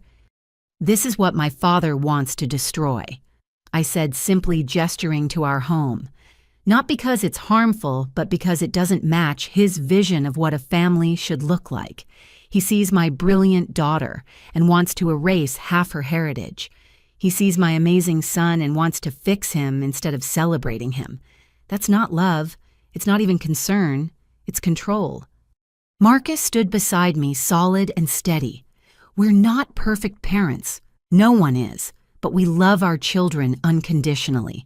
We accept them completely. We fight for their right to be themselves. That's what family means to us." Then we did something my father hadn't expected. We brought out other families from our support group. Maria spoke about her son, Diego, finally home after 3 years, but struggling to readjust. James shared photos of his daughter Lily, still in therapy, to process her time at a facility. Sarah held up a drawing her autistic son had made a heart with "Real families love differences," written in careful letters. "This isn't about one family," I concluded. "It's about whether we as a society will allow children to be stolen and reprogrammed because they don't fit someone's narrow definition of normal. Tomorrow, a judge will decide our case. But whatever happens, we'll keep fighting for every family's right to love freely." The response was immediate and overwhelming. "Love Not Control" began trending, overtaking my father's hashtag within hours. Stories poured in from families who'd been judged, threatened, or torn apart by relatives who couldn't accept difference. But the real breakthrough came at 10 that night. David called, his voice electric with excitement. "Check your email now." The attachment was a video file, security footage from Stonefield's law office dated 2 months before the kidnapping attempt. It showed my parents in a conference room with Patricia Stonefield and 2 other lawyers. The audio was clear. "We need guaranteed results," my father was saying. "Full custody, permanent termination of parental rights, and sealed records." "That's ambitious," Stonefield replied, "but doable. It'll require judicial cooperation." "Whatever it costs." "I'm not talking about money, Mr. Madison, though that will be substantial. I'm talking about your willingness to do whatever's necessary, create evidence, testify to things that may not be strictly true, potentially traumatize your grandchildren in the short term for their long-term benefit." "Whatever it takes," my mother's voice chimed in. "Those children need to be saved from their parents' lifestyle choices, even if it means never seeing their parents again. Especially then, clean breaks heal fastest." The video continued for 20 more minutes, every word damning, every sentence proving premeditation, conspiracy, and complete willingness to destroy our family. "Where did this come from?" I asked David. "Stonefield's paralegal. She's been copying files for months, horrified by what she was seeing, but afraid to speak up. The FBI raids gave her courage. She has hundreds of hours of recordings." "Is it admissible?" "In criminal court, absolutely. Family court is trickier, but Judge Harrison is known for considering all evidence that impacts child welfare. We're filing it tonight." I couldn't sit still. This video changed everything. It proved beyond doubt that my parents had planned every detail that they'd known, exactly what they were doing, that they'd been willing to traumatize Emma and Jaden to get what they wanted. "We've got them," Marcus said, watching the video for the 3rd time. "They can't explain this away." But I knew my father. He'd been playing chess while others played checkers his entire life. He'd have a counter move. It came at midnight. My phone rang with a number I didn't recognize. Against my better judgment, I answered. "Keisha." My father's voice, but different. Older, tired. "We need to talk. We have nothing to say to each other. I'm at the Marriott downtown. Suite 1247, 1 hour, come alone." Are you insane? There's a restraining order. You'll be arrested. 1 hour, or tomorrow I'll present evidence that will destroy your husband's career and reputation. Your choice. The line went dead. Absolutely not, Marcus said when I told him. It's a trap. What evidence could he have against you? Marcus's jaw tightened. Nothing, because I've done nothing wrong. But I saw the flicker of worry in his eyes. My father had resources connections and a vindictive streak. Even false accusations could damage a career. I'm going, I decided, but not alone and not unprepared. 45 minutes later, I stood outside Suite 1247 with David, 2 private investigators, and a recording device. David knocked. My father opened the door looking every one of his 71 years. His usually perfect appearance was disheveled, his eyes bloodshot. I said alone. I said a lot of things too, I replied. Turns out we're both liars. He studied the group, then stepped aside. Fine, come in. The suite was elegant but sterile, like everything in my father's life. He poured himself a scotch without offering us anything. I have a proposition, he began. Drop the criminal charges. Allow supervised visitation. In exchange, I'll dissolve the custody suit and establish trust funds for Emma and Jaden, $2 million each. You're trying to buy my children. I'm trying to salvage something from this disaster. Your mother... He paused, taking a long drink. She's not well. Hasn't been for years. This obsession with fixing the children consumed her.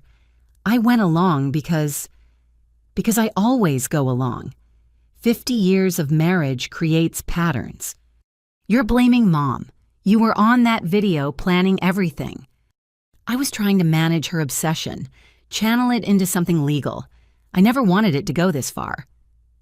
David stepped forward. Mr. Madison, this conversation is being recorded. Are you admitting to the conspiracy? My father laughed bitterly. Why not? My reputation is destroyed. My wife is in jail. My business partners have abandoned me. That foundation I announced, no one will take my money. I'm done, Mr. Washington. I just want to minimize the damage. The damage to your grandchildren or to yourself. He looked at me then, and for a moment I saw something almost human in his eyes. Did I ever tell you why I was so against your marriage to Marcus? Because you're racist.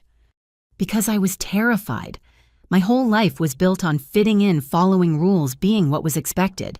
You threw all that away for love, and you were happy, happier than I'd ever seen you. It made everything I'd sacrificed seem pointless. So you tried to steal my children. Your mother convinced me they'd be better off, that we could give them advantages, opportunities, the right connections. I told myself it was for their own good, but watching that little girl stand up in court, she's just like you, fierce, uncompromising, sure of who she is in a way I never was. She's 8 years old and she's already braver than you've ever been. I know. He finished his scotch. The offer stands. Financial security for the children in exchange for this ending quietly. No deal, I said firmly. You're going to prison. Mom's going to prison. And Emma and Jaden will grow up knowing their parents protected them from people who claim to love them while trying to destroy who they are. He nodded slowly. I thought you'd say that. You always were stubborn. I learned from the best. As we left, my father called out, Keisha, for what it's worth, they're lucky to have you. Both of them. All of them. I didn't reply. His words meant nothing now. Back in the car, David was ecstatic. He admitted everything on tape. This is huge. But I felt empty. The man in that hotel room wasn't the titan of industry I'd grown up fearing and trying to please. He was just a hollow shell who'd chosen conformity over love his entire life and was only now realizing the cost. He never had evidence against me, Marcus said quietly. He was bluffing. I know, but I needed to see him to understand. And do you... No, I don't think I'll ever understand how parents can choose prejudice over their own children. but I understand that he's broken in ways that have nothing to do with us, and everything to do with the choices he made long before we came along. That night, I sat in Emma and Jaden's room watching them sleep. Tomorrow, a judge would decide their fate. Despite all our evidence, all our support, all our truth, it would come down to one person's interpretation of best interests. "We're going to win," Marcus whispered from the doorway. "We have to. And if we don't, then we keep fighting. Appeal. Take it to the Supreme Court if we have to. We never stop fighting for them." I thought about my father alone in his hotel room with his scotch and his regrets. That's what giving up looked like. That's what choosing fear over love led to. "We're going to win," I agreed. "Because we have something they'll never understand. We have each other." Tomorrow would bring the battle, but tonight we had peace. Tonight we had our children safe in their beds, dreaming of futures where they could be exactly who they were meant to be. And that was worth any fight. Thursday morning arrived with unseasonable rain, as if the weather itself was reflecting the gravity of the day. Emma and Jaden ate breakfast quietly, sensing the tension despite our attempts at normalcy. "Will we have to talk to the judge?" Emma asked, pushing her cereal around the bowl. "Maybe, sweetheart, but remember what we practiced. Just tell the truth." "The truth is, I want to stay with you forever," Jaden said matter-of-factly. "That's easy. If only it were that simple." We arrived at the courthouse to find it surrounded by media and supporters. Families from our group held signs, "Love not control," "Families come in all colors," "Children are not property." My parents' supporters were there too with their own messages. "Grandparents have rights," "Traditional values matter," "Save the children." "Save them from what?" Emma muttered, reading the signs. "From being loved." Inside the hallway buzzed with nervous energy. Maria hugged me tightly. "Whatever happens, you've already won. You've exposed them. You've saved hundreds of children." But not my own, not yet. Judge Harrison's courtroom was smaller than I'd expected, more intimate. This wasn't a criminal trial with a jury, just a judge deciding the fate of our family. My parents sat at the opposite table, my mother out on bail for the hearing, both in conservative suits meant to project respectability. They didn't look at us. "All rise," the bailiff announced. "The Honorable Judge Patricia Harrison presiding." Judge Harrison was in her 60s with silver hair and sharp eyes that seemed to take in everything at once. She'd reviewed thousands of pages of evidence, watched hours of video testimony, read the Guardian ad litem's report. Our fate was in her hands. "This case," she began, "it has garnered significant public attention. I want to be clear that my decision will be based solely on the best interests of the minor children, not on public opinion or political pressure." My parents' lead attorney, a polished man named Richard Blackstone, stood first. Despite everything, the arrests, the evidence, the exposed network, he painted a picture of concerned grandparents who'd made unfortunate choices out of love and desperation. "The criminal charges are still pending," he argued. "Innocent until proven guilty applies here. What we have are grandparents who, yes, made mistakes in their approach, but whose fundamental concern was the welfare of their grandchildren." He presented their case methodically. The concerning elements of our household, both parents working Jaden in extensive therapy, Emma struggling with identity confusion, according to their expert. The resources my parents could provide: private schools, unlimited educational opportunities, a more stable environment. "Stable," I whispered to David. "They call trying to kidnap children stable." "Let him talk," David whispered back. "He's hanging them with every word." Blackstone continued for an hour, painting us as well-meaning but overwhelmed parents who couldn't provide the advantages these children deserved. He glossed over the kidnapping attempt as a miscommunication and the falsified documents as overzealous advocacy. Then came their expert witnesses. Dr. Patricia Holloway, the psychologist who'd evaluated us without meeting us, testified via video link. She claimed our non-traditional family structure was inherently unstable, that Jaden needed more intensive intervention than we were providing, that Emma showed signs of distress from her confused racial identity. "Have you ever actually met the Harris family?" David asked on cross-examination. I reviewed extensive documentation. "That's a no. Have you ever spoken to Emma or Jaden? Have you ever observed them in their home environment?"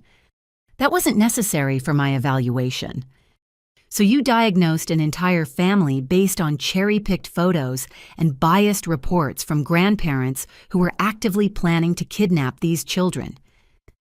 "Objection," Blackstone called.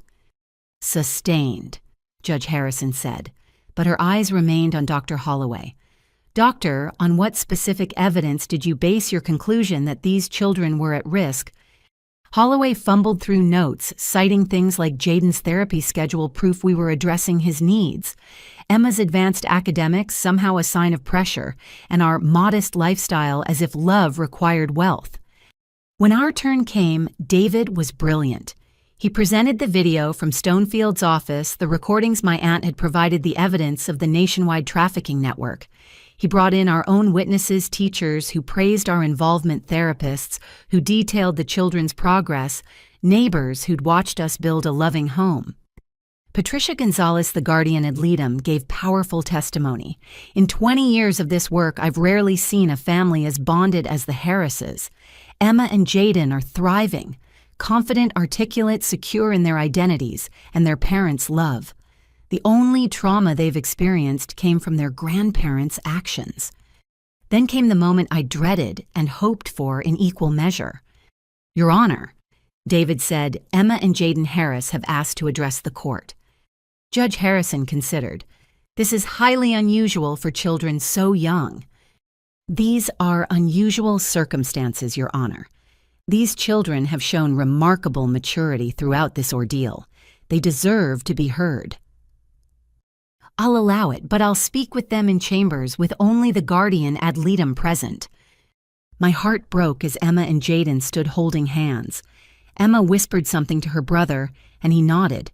They walked toward the judge's chambers with the dignity of children who'd learned too young that sometimes you have to fight for love. The 30 minutes they were gone felt like 30 years. Marcus held my hand so tightly I lost feeling in my fingers.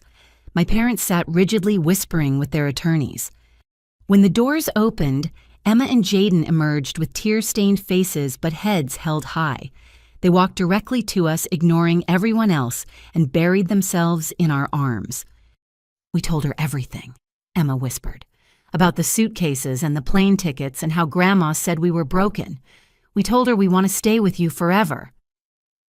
Judge Harrison returned to the bench, her expression unreadable. The courtroom fell silent. "I've reviewed extensive evidence in this case," she began. "Criminal conspiracies, falsified documents, attempted kidnapping, a nationwide network of grandparents systematically stealing children from fit parents. It's one of the most disturbing cases I've encountered in 30 years on the bench." My parents' attorney started to stand, but she waved him down. "Mr. and Mrs. Madison, you came to this court seeking custody of your grandchildren. You claim their parents were unfit, their home unstable, their futures at risk. What I've found instead is that you pose the greatest risk to these children's well-being." My mother made a small sound, quickly muffled. "You viewed your grandchildren not as individuals to be cherished, but as projects to be fixed. You saw their biracial identity as a problem to be solved rather than a beautiful reflection of their heritage. You saw Jaden's autism as a defect to be hidden rather than a difference to be supported. You were willing to traumatize these children to force them into your narrow vision of acceptability." "Your Honor." Blackstone tried. "My clients acted out of genuine concern." "Your clients acted out of prejudice control and an appalling sense of entitlement. They participated in a criminal conspiracy that has destroyed hundreds of families. They showed no regard for these children's actual well-being, only for their own desires." She turned to us. "Mr. and Mrs. Harris, you're not perfect parents. No one is. But you love your children unconditionally. You support them completely. You've created a home where differences are celebrated, where identity is embraced, where love truly is the only requirement for family. I was crying now, Marcus too. Even David looked emotional. It is the order of this court that Robert and Barbara Madison's petition for custody is denied in its entirety. Furthermore, given the criminal charges pending and the clear danger they pose, the existing restraining order is made permanent. They are to have no contact with Emma and Jaden Harris until these children reach the age of majority and can decide for themselves whether to establish a relationship. No. My mother stood her careful composure finally shattering. You can't do this. Those are my grandchildren. I have rights. You had rights, Judge Harrison said coldly. You forfeited them when you tried to steal these children. Bailiff, please escort Mrs. Madison out if she cannot control herself. But my mother wasn't done. She turned to us, her face twisted with rage, and something else, grief maybe, for the family she'd destroyed with her own hands. You've ruined them, she screamed. They could have been normal. They could have been somebody. Instead, they'll always be caught between worlds, never belonging anywhere. Emma stood up, my brave 8-year-old, facing down the grandmother who'd tried to erase her. I do belong somewhere. I belong with my family, my real family, the one that loves me exactly as I am. My mother's face crumpled. For just a moment, I saw not the monster who'd tried to steal my children, but the woman who'd raised me, who'd once sung me lullabies and kissed, scraped knees. The woman who'd let fear and prejudice poison her love until it became something destructive. Then the moment passed. The bailiffs let her out, my father following silently, and they were gone from our lives. Court is adjourned, Judge Harrison announced. Emma and Jaden, you were very brave today. Your parents are lucky to have you. We know, Jaden said seriously, making the judge smile despite herself. The courtroom erupted as soon as she left. Our support group surrounded us with hugs and tears. Reporters shouted questions. David was already fielding calls about appeals, but we all knew my parents were finished. Between the criminal charges and this ruling, they'd lost everything. Outside, the rain had stopped. Sun broke through the clouds as we emerged from the courthouse. Emma and Jaden between us, hands linked like an unbreakable chain. Are we safe now? Jaden asked. Yes, baby, we're safe. Forever. Forever and always. Reporters surrounded us, but I had eyes only for my children, my brave, brilliant, perfect children who'd stood up to hatred and chosen love. Mrs. Harris, how do you feel about the ruling? Someone shouted.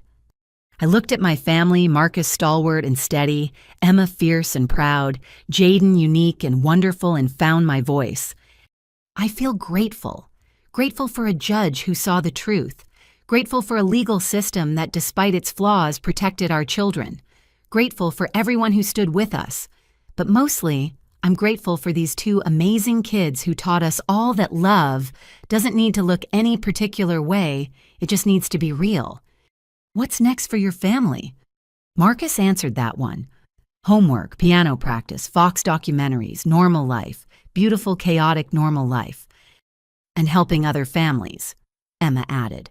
Because there are more kids out there who need protecting from people who say they love them, but really just want to change them. What would you say to other families facing similar situations?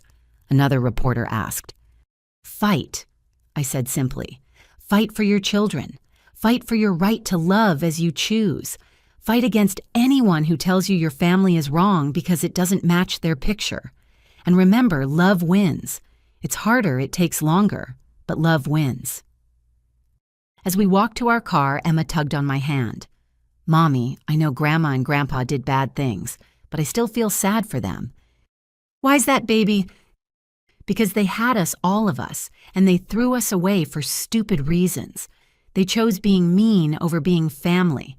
That's the saddest thing I can think of. Out of the mouths of babes. That night, we had a celebration that was really more of a collapse. Pizza in front of the TV, everyone in pajamas by 6, emotional exhaustion settling over us like a weighted blanket. But we were together. We were safe. We were whole. The war was won, but battles remained.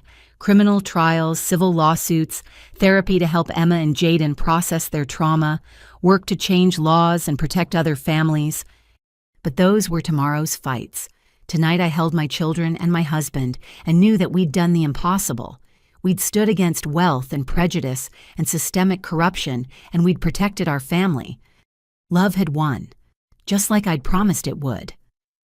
The criminal trial began 6 months later, on a cold November morning. The federal courthouse in downtown had become as familiar to me as my own home over the months of preparation. Emma and Jaden were in school, protected from the media circus we knew awaited us, while Marcus and I sat behind the prosecution table. My parents entered in shackles. The sight should have brought satisfaction. Instead, I felt only emptiness. These people who'd given me life had chosen hate over love, and now they'd face the consequences.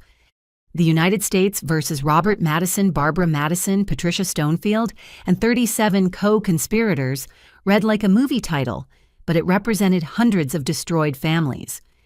Janet Morrison, the federal prosecutor, had built an airtight case. The evidence was overwhelming: financial records showing payments for children, emails discussing acquisition strategies, contracts with facilities that promised to reprogram kids.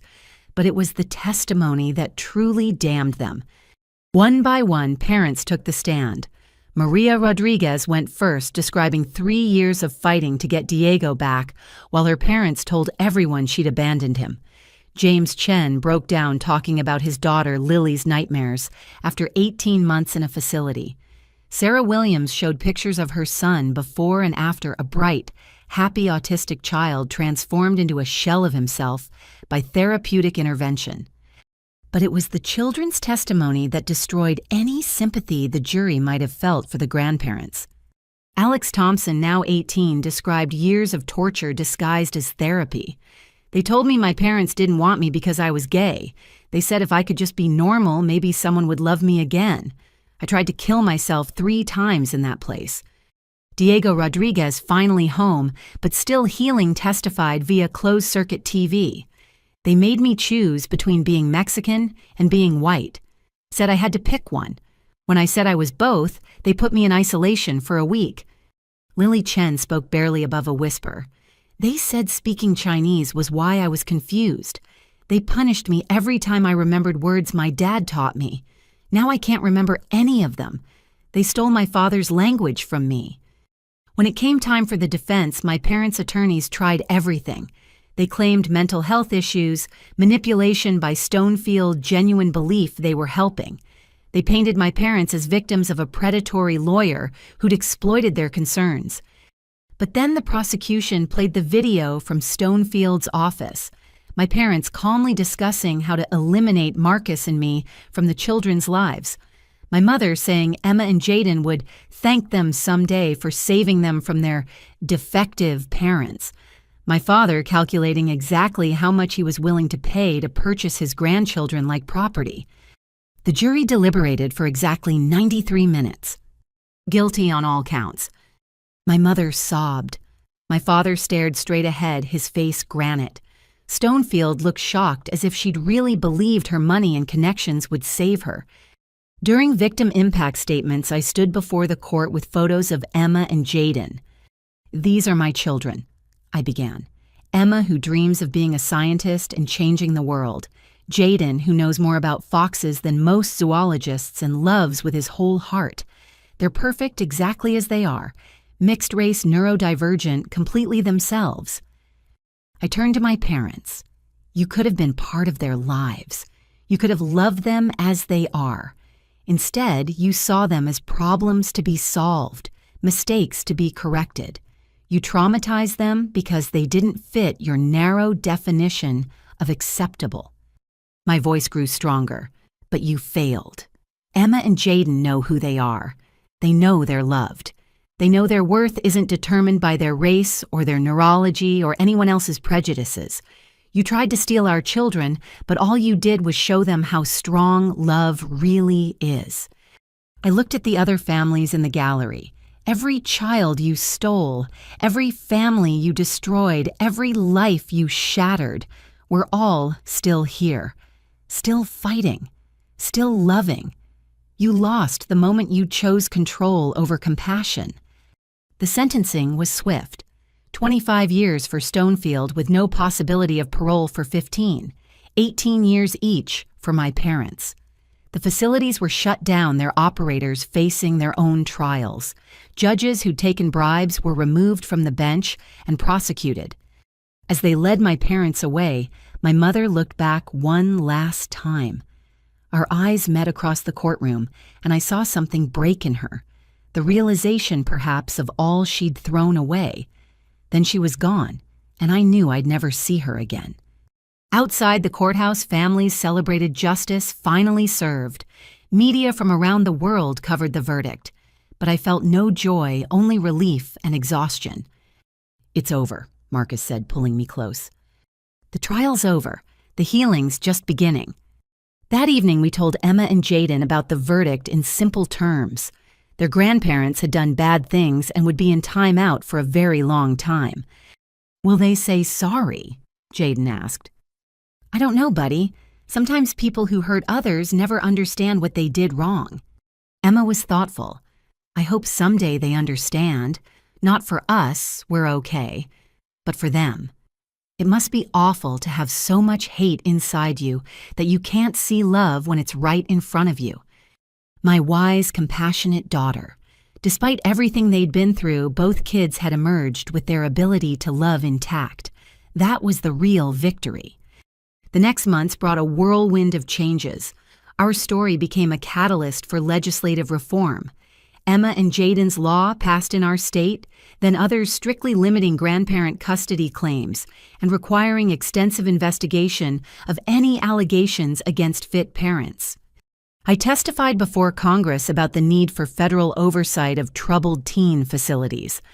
Marcus spoke at conferences about protecting neurodivergent children from those who would fix them. Emma and Jaden, with careful protection of their privacy, became symbols of resilience. Our support group evolved into a national organization, Families United Against Custody Trafficking. We provided legal resources, emotional support, and advocacy for families facing similar threats. The website Alex Thompson had created became a central hub for survivors to share their stories and find healing. 1 year after the verdict, we held our first national conference. 300 families attended, representing every configuration imaginable. Single parents, same-sex couples, interracial families, families with disabled children, all united by love and the determination to protect it. Maria Rodriguez gave the keynote with Diego by her side. "They tried to steal our children because we didn't match their picture of family. But look around this room. This is what family looks like. Beautiful in its diversity, strong in its love, unbreakable in its bonds." During a break, a woman approached me hesitantly. She was young, maybe mid-20s, with eyes that had seen too much. "Mrs. Harris, I'm Jennifer Walsh. I was at Whitman's facility for 3 years. My grandparents sent me there when I was 13 because I had a black boyfriend." My heart broke for her. Another child stolen, another life derailed by hate. "I aged out 2 years ago," she continued. "I've been trying to find my parents, but my grandparents told everyone they abandoned me. Your story gave me hope. Could your organization help?" "Absolutely," I hugged her tightly. "We'll find them. You're not alone anymore." By the conference's end, we'd connected 12 adult children with parents they'd been told were dead or had abandoned them. Watching those reunions, the tears, the apologies, the desperate hugs reminded me why this fight mattered. But the sweetest moment came at our own home. Emma had won her school's science fair with a project on genetic diversity. Jaden had been selected for an advanced program that celebrated neurodivergent learners. We were having a small celebration when Emma asked to make a toast. "To our family," she said, raising her juice glass. We're all different colors, and our brains work different ways, and some people think that's wrong. But I think it's like my science project diversity makes us stronger. We survived because we're different, not despite it. To being different, Jaden agreed solemnly, and to parents who love different. To love winning, Marcus added, his eyes suspiciously bright. To love winning, I echoed, looking at my beautiful, imperfect, triumphant family. The war was over. We'd exposed the network, changed laws, saved hundreds of children. My parents would spend their remaining years in prison, finally stopped from hurting anyone else. The facilities were closed. The corrupt judges removed the trafficking pipeline, destroyed. But most importantly, Emma and Jaden were safe. They knew they were loved exactly as they were. They understood that family meant choosing love over fear, acceptance over control, diversity over conformity. We'd won. Not just the legal battle, but the war for our children's souls. They would grow up free to be themselves, proud of all their heritage, confident in their worth. The trauma would fade, though never fully disappear, but it would be replaced by the knowledge that love, real love, unconditional love, that celebrates instead of controls, always wins in the end. As I tucked them in that night, Jaden asked his nightly question, "Are we safe?" "Yes, baby, we're safe. Forever. Forever and always." And finally, blessedly, it was true. 2 years had passed since the verdict. 2 years of healing, of building, of watching our children grow into their strength. Emma was 10 now, all legs and determination, her science projects growing more ambitious with each passing month. Jaden, 8 and thriving, had become an advocate for autistic children in his school, teaching his classmates about neurodiversity, with the confidence of someone who'd learned his difference was a gift, not a flaw. The call came on a Tuesday afternoon while I was working from home. The number was blocked, but something made me answer. "Mrs. Harris." The voice was official, careful. "This is Warden Patricia Holmes from the Federal Correctional Institution. I'm calling about your mother, Barbara Madison." My stomach dropped. "Is she—" "She's alive, but she's very ill. Terminal cancer. The doctors give her perhaps 2 weeks. She's been asking to see you." I sat down heavily. 2 years of no contact, of moving forward, of building a life free from their poison. Now this. "I understand this is difficult," the warden continued. "You're under no obligation to come. But I wanted you to know in case you needed closure." After I hung up, I stared at the wall for a long time. My mother was dying. The woman who'd sung me lullabies and tried to steal my children. The woman who'd taught me to read and told me my husband was beneath us. The woman who'd loved me conditionally and damaged me profoundly. "You okay?" Marcus found me still sitting there an hour later. I told him about the call. He sat beside me, solid and warm and real. "What do you want to do?" "I don't know. Part of me wants to ignore it, let her die, knowing she threw away her family for hate. Part of me—" I couldn't finish. "Needs to say goodbye. Needs to say something. I don't know what." We talked for hours, weighing safety against closure, anger against compassion. In the end, it was Emma who decided for me. She overheard us discussing it, and with the wisdom that still surprised me, said, "You should go, Mommy. Not for her, for you, so you don't wonder what if forever." 3 days later, I walked into the prison medical ward. The woman in the bed bore little resemblance to Barbara Madison's society matron. Cancer had ravaged her, reducing her to bones and regret. Her eyes, though, were still sharp when they found mine. "You came," she whispered. "I almost didn't." "I know, thank you." I sat in the visitor's chair, maintaining distance. We stared at each other across more than just space, across years of hurt chasms of misunderstanding, the wreckage of what had once been love. "I have so much to say." She began, then coughed a harsh sound that shook her whole body. "Not enough time." "Then say what matters." She closed her eyes. I was wrong. About everything. About Marcus, about the children, about what family means. I let fear destroy the only good thing I ever created you. Why, the question I'd carried for years. Why couldn't you just love them as they were? Because I was taught that different meant dangerous, that maintaining standards mattered more than happiness, that control was love. Tears leaked from her closed eyes. I was raised by parents who saw the world in rigid categories, and I never questioned it, never challenged it, just passed the poison on. Until it consumed you. Yes, that woman on the video planning to steal your babies, I watched that video every night. They showed it during rec time once. The other inmates, when they found out what I'd done, she shuddered. Even criminals hate people who hurt children. I felt no sympathy. She'd earned every moment of suffering. I have a box. She continued, gesturing weakly to the bedside table. Things I've written. Apologies I'll never get to deliver. Memories of you as a child before I ruined everything. Will you take it? Why, because someday, maybe when Emma and Jaden are older, they might want to know that their grandmother finally understood, that she died knowing she was wrong, that she loved them even if she was too broken to show it properly. You tried to erase them. You called Jaden defective. You wanted to steal Emma's identity. I know. God, I know.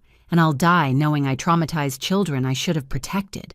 But maybe knowing their grandmother learned, changed even if too late. Maybe that might mean something someday. I took the box but made no promises. We sat in silence for a while, the weight of destroyed years between us. Your father, she said suddenly, he's different too. The trial broke something in him. He spends his time teaching financial literacy to other inmates trying to atone. He understands now what we threw away. Too little, too late. Yes, but Keisha, don't let our poison infect your children. Don't let our failure make them hard. They're beautiful as they are. Let them stay that way. They will. Not because of you, but despite you. She nodded, accepting the judgment. As I stood to leave, she reached out weakly. I know I have no right to ask, but could you tell me about them? Just a little. I dream about them sometimes, and they're always frozen as they were 2 years ago. I could have refused, should have refused, but something in her broken voice made me relent. Emma won the state science fair with a project on genetic diversity in plant adaptation. She used our family as inspiration, showing how variation makes species stronger. Jaden publishes a newsletter about foxes that has subscribers in 12 countries. He's teaching himself 3 languages because foxes live everywhere, and he wants to read about them in every language. My mother smiled through her tears, strong and brilliant and themselves, just like their mother. Just like themselves, that's enough. Yes, it is. I left then, carrying her box of regrets and apologies. She died 6 days later. My father permitted to attend the small prison funeral. He would serve another decade, his fortune gone to legal fees and restitution. His reputation destroyed, his legacy, one of hatred that failed. I didn't attend the funeral, but I did read the letters in the box alone in my office while my family slept. Pages and pages of remorse, of memories of a woman realizing too late that she'd chosen fear over love. One letter stood out, addressed to Emma and Jaden. My dear grandchildren, by the time you read this, if you ever do, I'll be gone. Good. The world is better without people who think love should have conditions. I spent my life believing lies about what mattered. I thought purity was more important than joy. I thought control was more important than connection. I thought my narrow world was the only right one. I was catastrophically wrong. You are perfect as you are. Mixed race isn't confusion, it's richness. Autism isn't defective, it's difference. Your parents aren't failures. They're heroes who protected you from people like me. I stole years we could have had together. I caused pain that can never be fully healed. I chose hate over love, and I'll die, knowing that was the worst choice I ever made. But you get to choose differently. You get to love freely, be yourselves, boldly change the world just by existing in it. Don't let anyone ever tell you you're wrong for being who you are. You're not wrong. I was. I'm sorry. It's not enough, but it's all I have left to give. The grandmother who finally learned to see. I burned the letter. Maybe someday I'd tell them their grandmother had found remorse at the end. Maybe not. They deserved to decide for themselves what her memory meant to them. The next morning, I found Emma and Jaden building an elaborate fort in the living room, their safe space, when the world felt uncertain. "Mom's been sad," I heard Jaden tell his sister. "We should do something nice for her." "Like what?" "Tell her we love her exactly as she is." "That's perfect," Emma agreed, "because she does the same for us." They emerged from their fort and ambushed me with hugs, declaring their love with the fierce certainty of children who'd learned young that love was precious powerful and worth protecting. "What brought this on?" I asked, holding them close. "You looked sad yesterday," Emma said. "We wanted you to remember that we're okay, we're happy, we're exactly where we belong." "No matter what happened before," Jaden added, "this is our family, our real family. Nothing can change that." My brilliant, resilient children. They'd survived attempted kidnapping, custody battles, and trauma that would have broken many adults. Yet here they were, offering comfort, choosing love, being exactly themselves. "You know what?" I said, pulling them closer. "You're absolutely right. This is our family. Our beautiful, different, perfectly imperfect family. And nothing, not grandparents, not judges, not anyone can change that." "Forever?" Jaden asked our old ritual. "Forever and always," Emma and I said together. That evening, I told Marcus about the visit, showed him the letters. We agreed to keep them until the children were adults, then let them decide what relationship, if any, they wanted with their grandparents' memory. "Do you regret going?" he asked. No. I needed to see that she finally understood what she'd lost, not for her sake, but for mine. To know that truth won even if it took dying for her to see it. "And your father will serve his time knowing he destroyed his family for prejudice. That's justice enough." Months passed. The Families United Against Custody Trafficking grew into an international organization. Laws changed, facilities closed, children came home. The work continued, would always continue because prejudice shapeshifts but never fully dies. But in our house, life went on beautifully normal. Emma's science projects, Jaden's Fox Facts, family dinners, homework battles, dance parties in the kitchen, all the glorious chaos of a family that had fought for its right to exist and won. On the anniversary of the verdict, we always did something special.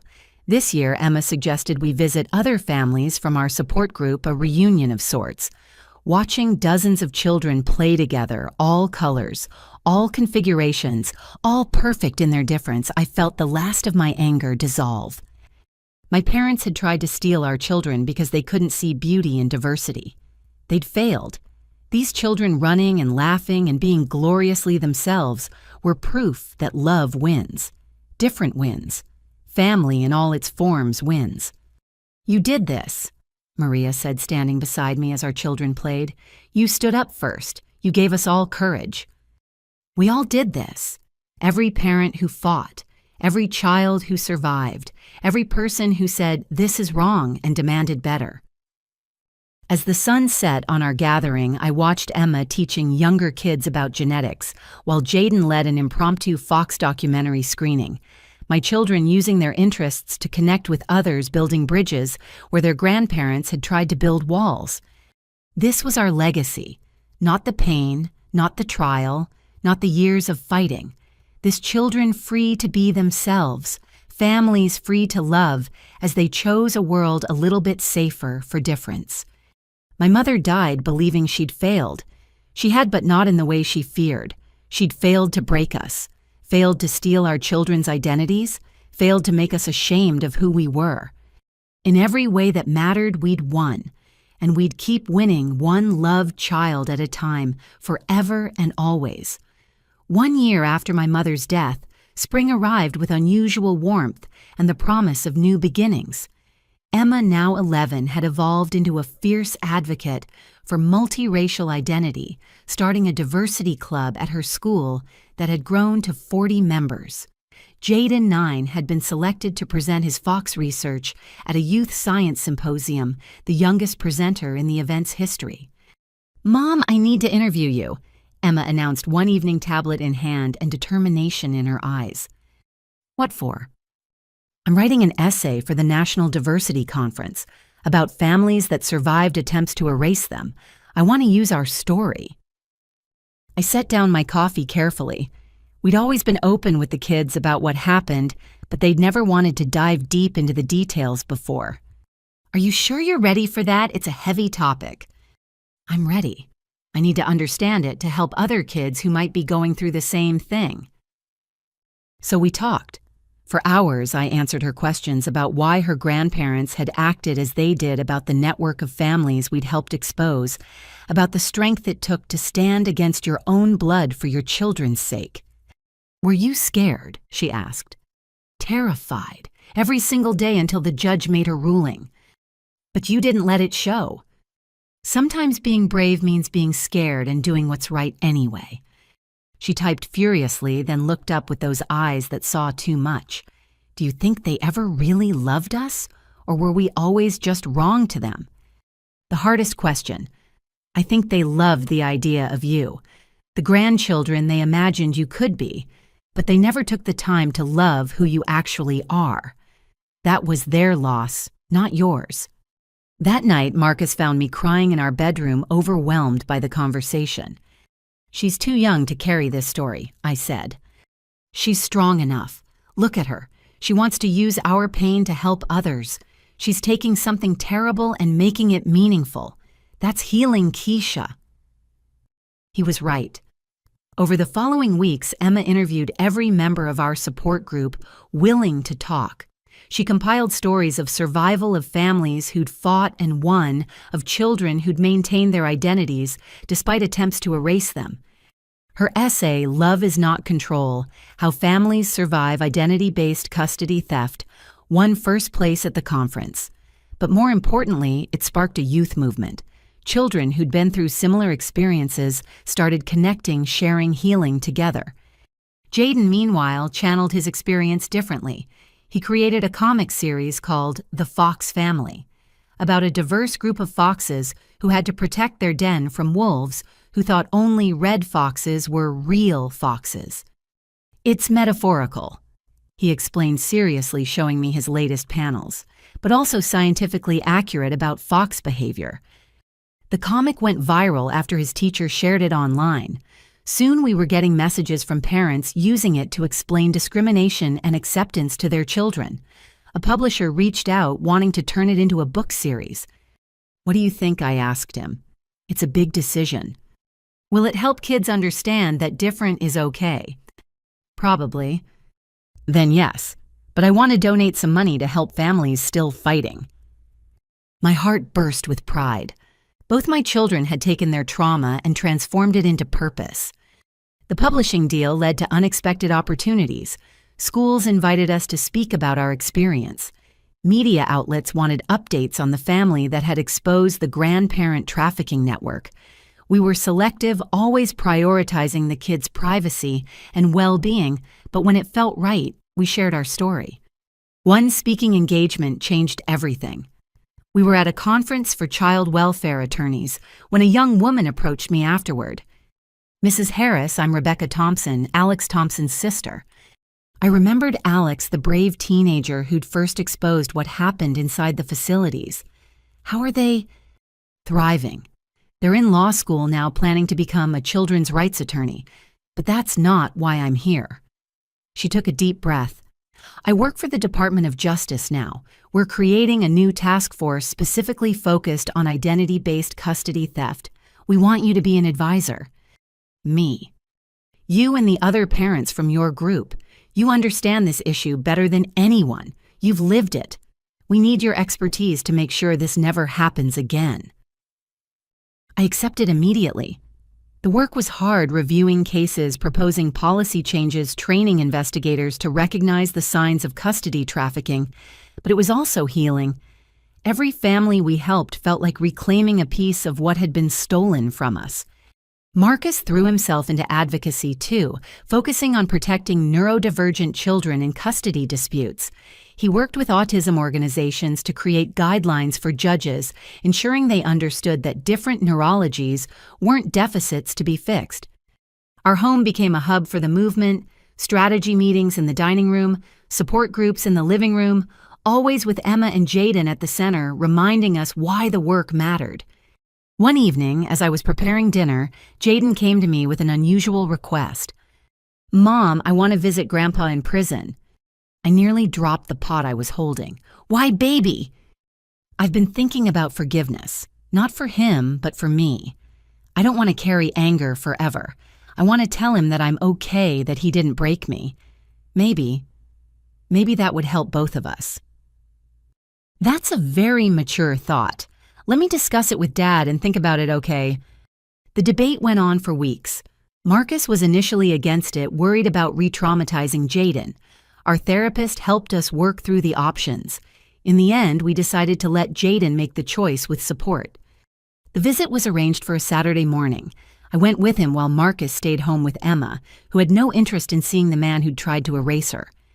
Robert Madison looked decades older than his 75 years. Prison had broken his body, if not his spirit. When he saw Jaden, something flickered in his eyes, shame perhaps, or recognition of what he'd thrown away. "Hello, Jaden," he said quietly. "You've grown." "I'm 9 now.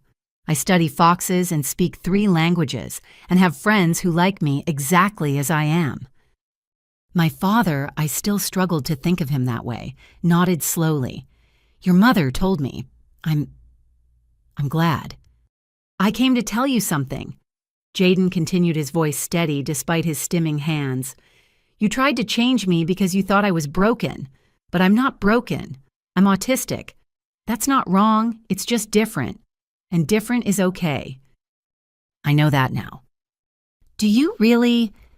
My father looked at his grandson. Really looked at him, and I saw the moment he truly understood what he'd almost destroyed. "Yes. I spent my whole life believing lies about what mattered. I taught those lies to your grandmother, and we nearly destroyed everything good because of them. I'm sorry, Jaden. It's not enough, but I'm sorry." "Okay," Jaden said simply. "I forgive you. Not because you deserve it, but because I don't want to be angry anymore. But forgiveness doesn't mean forgetting, and it doesn't mean you get to be my grandpa. You lost that right when you tried to steal us." "I understand." "Good. I hope you teach other people in here that different doesn't mean bad. Maybe that can be your way of fixing some of the hurt you caused." As we left, I marveled at my son's wisdom, 9 years old and already understanding truths that had taken me decades to learn. "You okay?" I asked as we drove home. "Yes. I said what I needed to say. Now I can let it go." That night, our family gathered for our weekly movie night. As I looked around at my children cuddled between Marcus and me, I realized how far we'd come.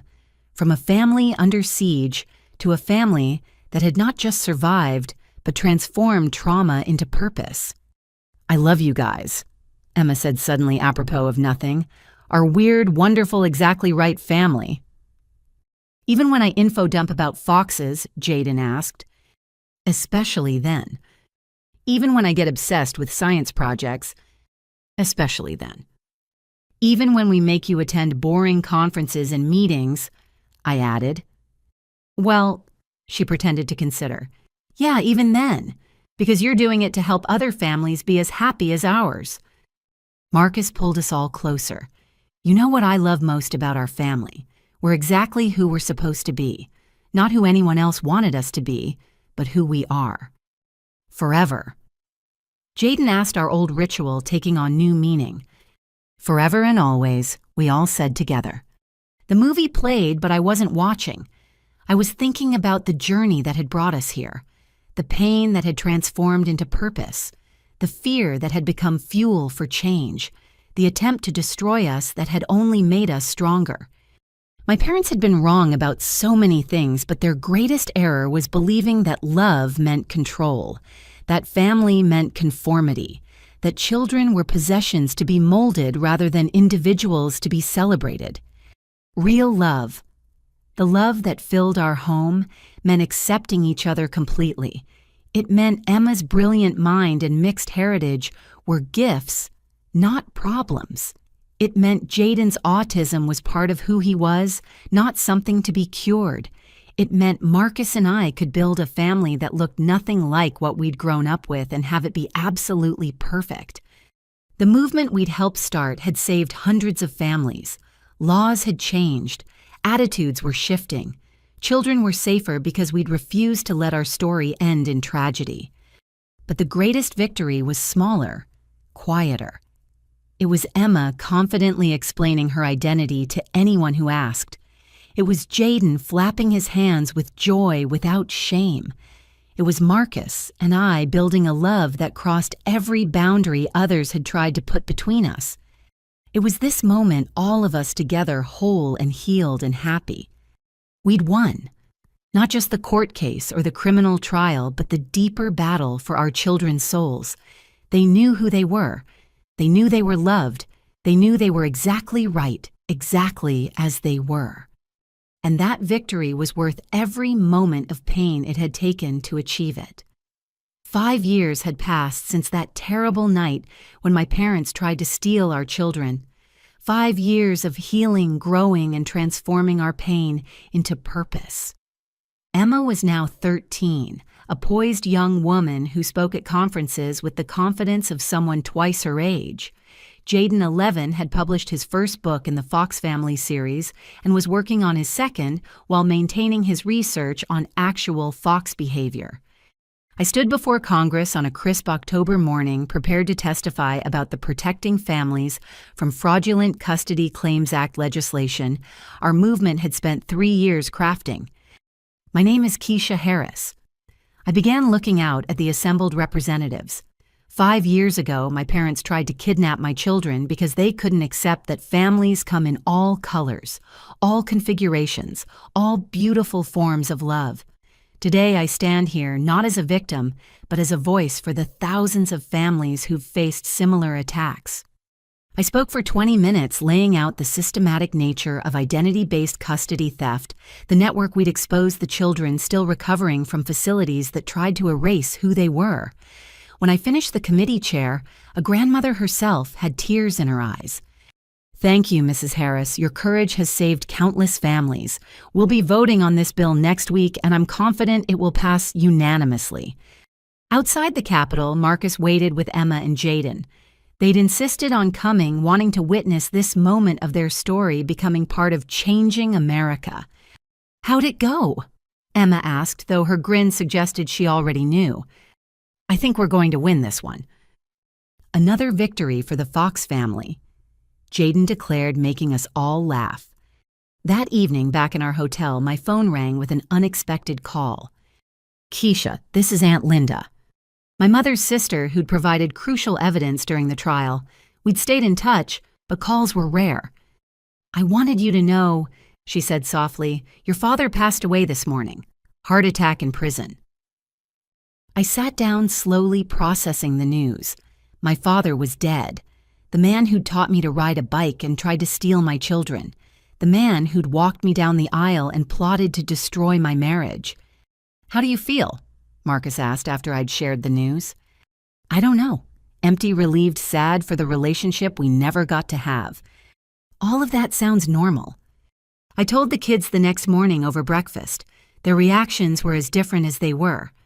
Emma nodded thoughtfully. He made his choices. He faced the consequences. It's sad, but it's not our sadness to carry. Jaden was quieter. I'm glad I got to tell him I forgave him. Now he can't hurt anyone else, and maybe he found peace at the end. You're both pretty amazing, you know that, I said, marveling at their maturity. We learned from the best, Emma replied, then shifted topics with the ease of youth. So when do we find out about the vote? The vote came 3 days later. The Protecting Families from Fraudulent Custody Claims Act passed the House 435-0. When it passed the Senate 2 weeks later, we were in the gallery to witness it.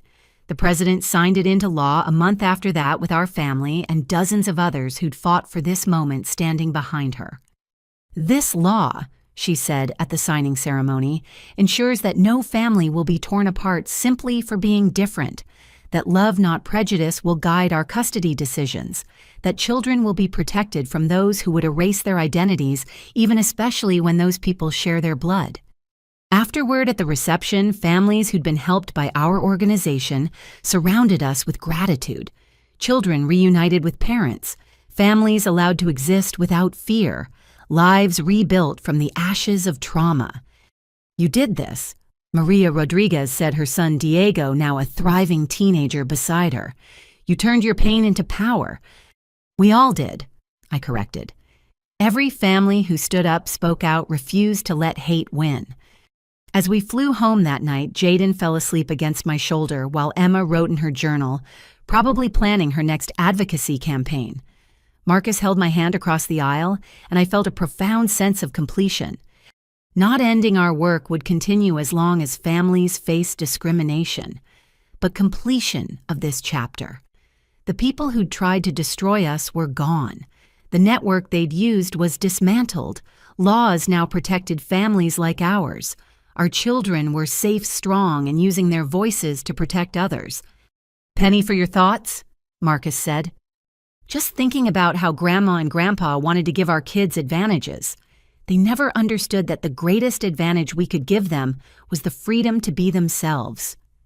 And look at them now, changing the world just by existing. Think they'll forgive us for all the meetings we dragged them to." He laughed softly. "I think they'll thank us for showing them how to fight for what matters." A week later, we held our annual gathering for families affected by custody trafficking. This year was different, a celebration not just of survival, but of victory. The law had passed. Protections were in place. The work would continue, but the landscape had fundamentally changed. Emma gave the keynote speech standing before 200 people with the poise of a seasoned activist. 5 years ago, my grandparents looked at me and saw a problem to be solved. My skin wasn't light enough. My brother's brain worked differently. Our family didn't match their picture of perfect. They tried to erase us, reshape us, steal us from parents whose only crime was loving us exactly as we are. She paused, scanning the crowd of families who'd lived similar nightmares. But here's what they never understood. We're not problems. We're possibilities. Every mixed-race child carries histories in their skin. Every neurodivergent person sees the world in ways that can change it. Every family that doesn't fit the mold breaks it open for others to breathe. The room erupted in applause, but Emma wasn't done. They tried to steal us because they were afraid. Afraid of change, afraid of difference, afraid of a world where love matters more than conformity. But we're not afraid. We're proud. We're strong. And we're not going anywhere. As she spoke, I saw my mother's determination in her jaw, my father's intelligence in her eyes, but transformed by love into something beautiful instead of destructive. She'd taken the best of her heritage and left the poison behind. To every kid out there who's been told they're wrong for being who they are, you're not wrong. You're exactly right. Your family is real, your identity is valid, and your love is powerful. Don't let anyone, not grandparents, not judges, not anyone tell you otherwise. Jaden joined her on stage for the conclusion, and together my children stood as living proof that love wins. "Our mom always asks us a question," Jaden said, taking the microphone. She asks, "Are we safe?" And we always answer, "Forever and always." Today, because of all of you, more families can say that too. The standing ovation lasted 5 minutes. Families hugged, cried, celebrated. Children who'd been through facilities met others who understood. Parents who'd fought connected with those still fighting. The community we'd built from trauma had become something beautiful. That night, as we drove home, Emma asked a question that stopped my heart. "Mom, do you think Grandma and Grandpa would be proud of what we've built?" I thought carefully before answering. I think the people they could have been, the grandparents who might have chosen love over fear, those people would be amazed. But the people they actually were, they'd probably still think we were wrong. "Their loss," Jaden said simply, "we turned their hate into help for others. That's the best revenge." Not revenge, I corrected gently. Justice, transformation, hope. As we pulled into our driveway, I saw our house with fresh eyes, the walls that had protected us during our darkest days, the rooms where we'd held strategy meetings and support groups, the kitchen where we'd celebrated victories and mourned losses, the bedrooms where our children had grown into advocates and artists.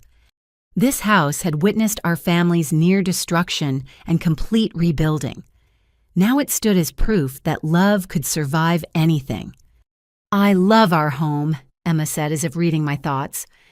"Me too," Jaden agreed. "It's perfect for our weird, wonderful family." "The weirdest and most wonderful," Marcus confirmed, gathering us all for a hug on the front porch.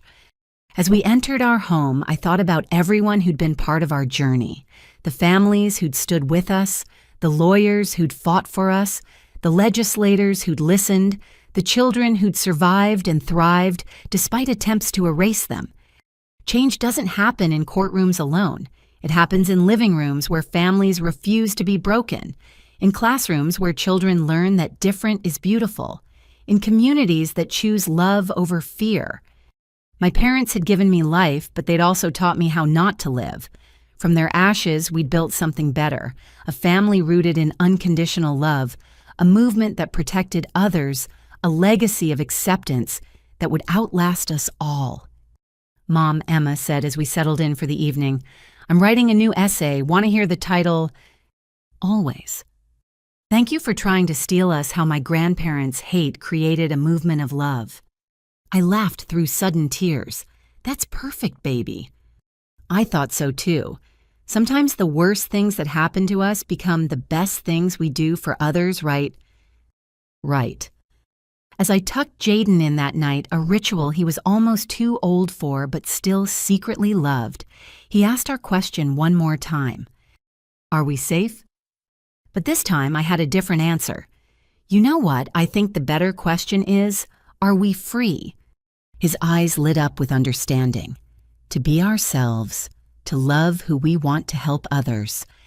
Exactly. "Then yes," he said firmly, "we're free, forever and always." Forever and always. I agreed, kissing his forehead. Later, curled up with Marcus, I reflected on the journey that had brought us here. The pain had been real. The trauma had left scars, but we'd refused to let it define us.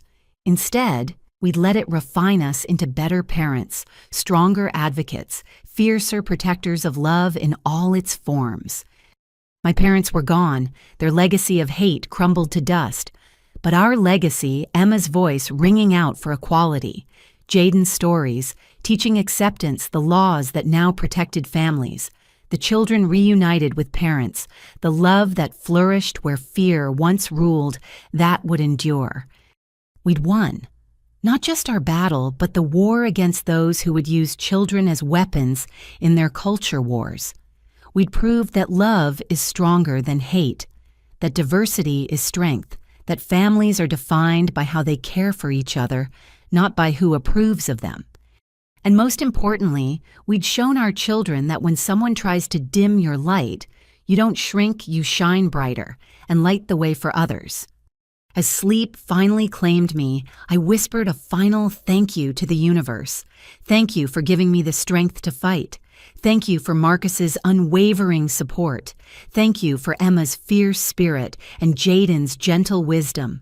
Thank you for every family who stood with us. And yes, in the strangest way, thank you to my parents. Their attempt to destroy us had instead forged us into something unbreakable. Their hate had birthed a movement of love. Their failure had become our triumph. We were the Harris family, different, proud, united, and free. Forever and always. If you've made it this far, you've witnessed our journey from a family under attack to a family that helped change laws and save lives. But I want to leave you with something more than our story. If you're facing someone who says your family is wrong, whether it's grandparents, extended family, or anyone else know this, your love is valid. Your family is real. You have the right to raise your children according to your values, not someone else's prejudice. If you see a family being targeted for being different, speak up. Support them. Sometimes knowing you're not alone makes all the difference. And if you're a grandparent reading this, wondering where the line is between concern and control, ask yourself, do I love this child for who they are or for who I want them to be? The answer will guide you. Love doesn't need to look any particular way. It just needs to be real, supportive, and unconditional. Thank you for joining our journey. May your own family, however it looks, whoever it includes, be blessed with the freedom to love without limits. With hope and determination, Keisha Harris. As we close this chapter of our story, I have a question for you. Have you ever had to stand up to family members who didn't accept your choices or your children for who they are? How did you find the strength to protect your family's right to exist exactly as you are? Share your thoughts in the comments below. Your story might be exactly what another family needs to hear today. If this story touched your heart or opened your eyes to the reality of custody trafficking, please consider sharing it. Every share helps spread awareness and might reach a family who needs to know they're not alone. Don't forget to like and subscribe to hear more stories of families who refuse to let prejudice win. Together, we're building a world where every family is free to love without fear. Thank you for reading, for caring, and for believing that love comes in all colors, all configurations, and all beautiful forms. Remember, different is not wrong. Different is wonderful. Stay strong, stay proud, and always protect your right to love freely. Until next time, keep choosing love over fear.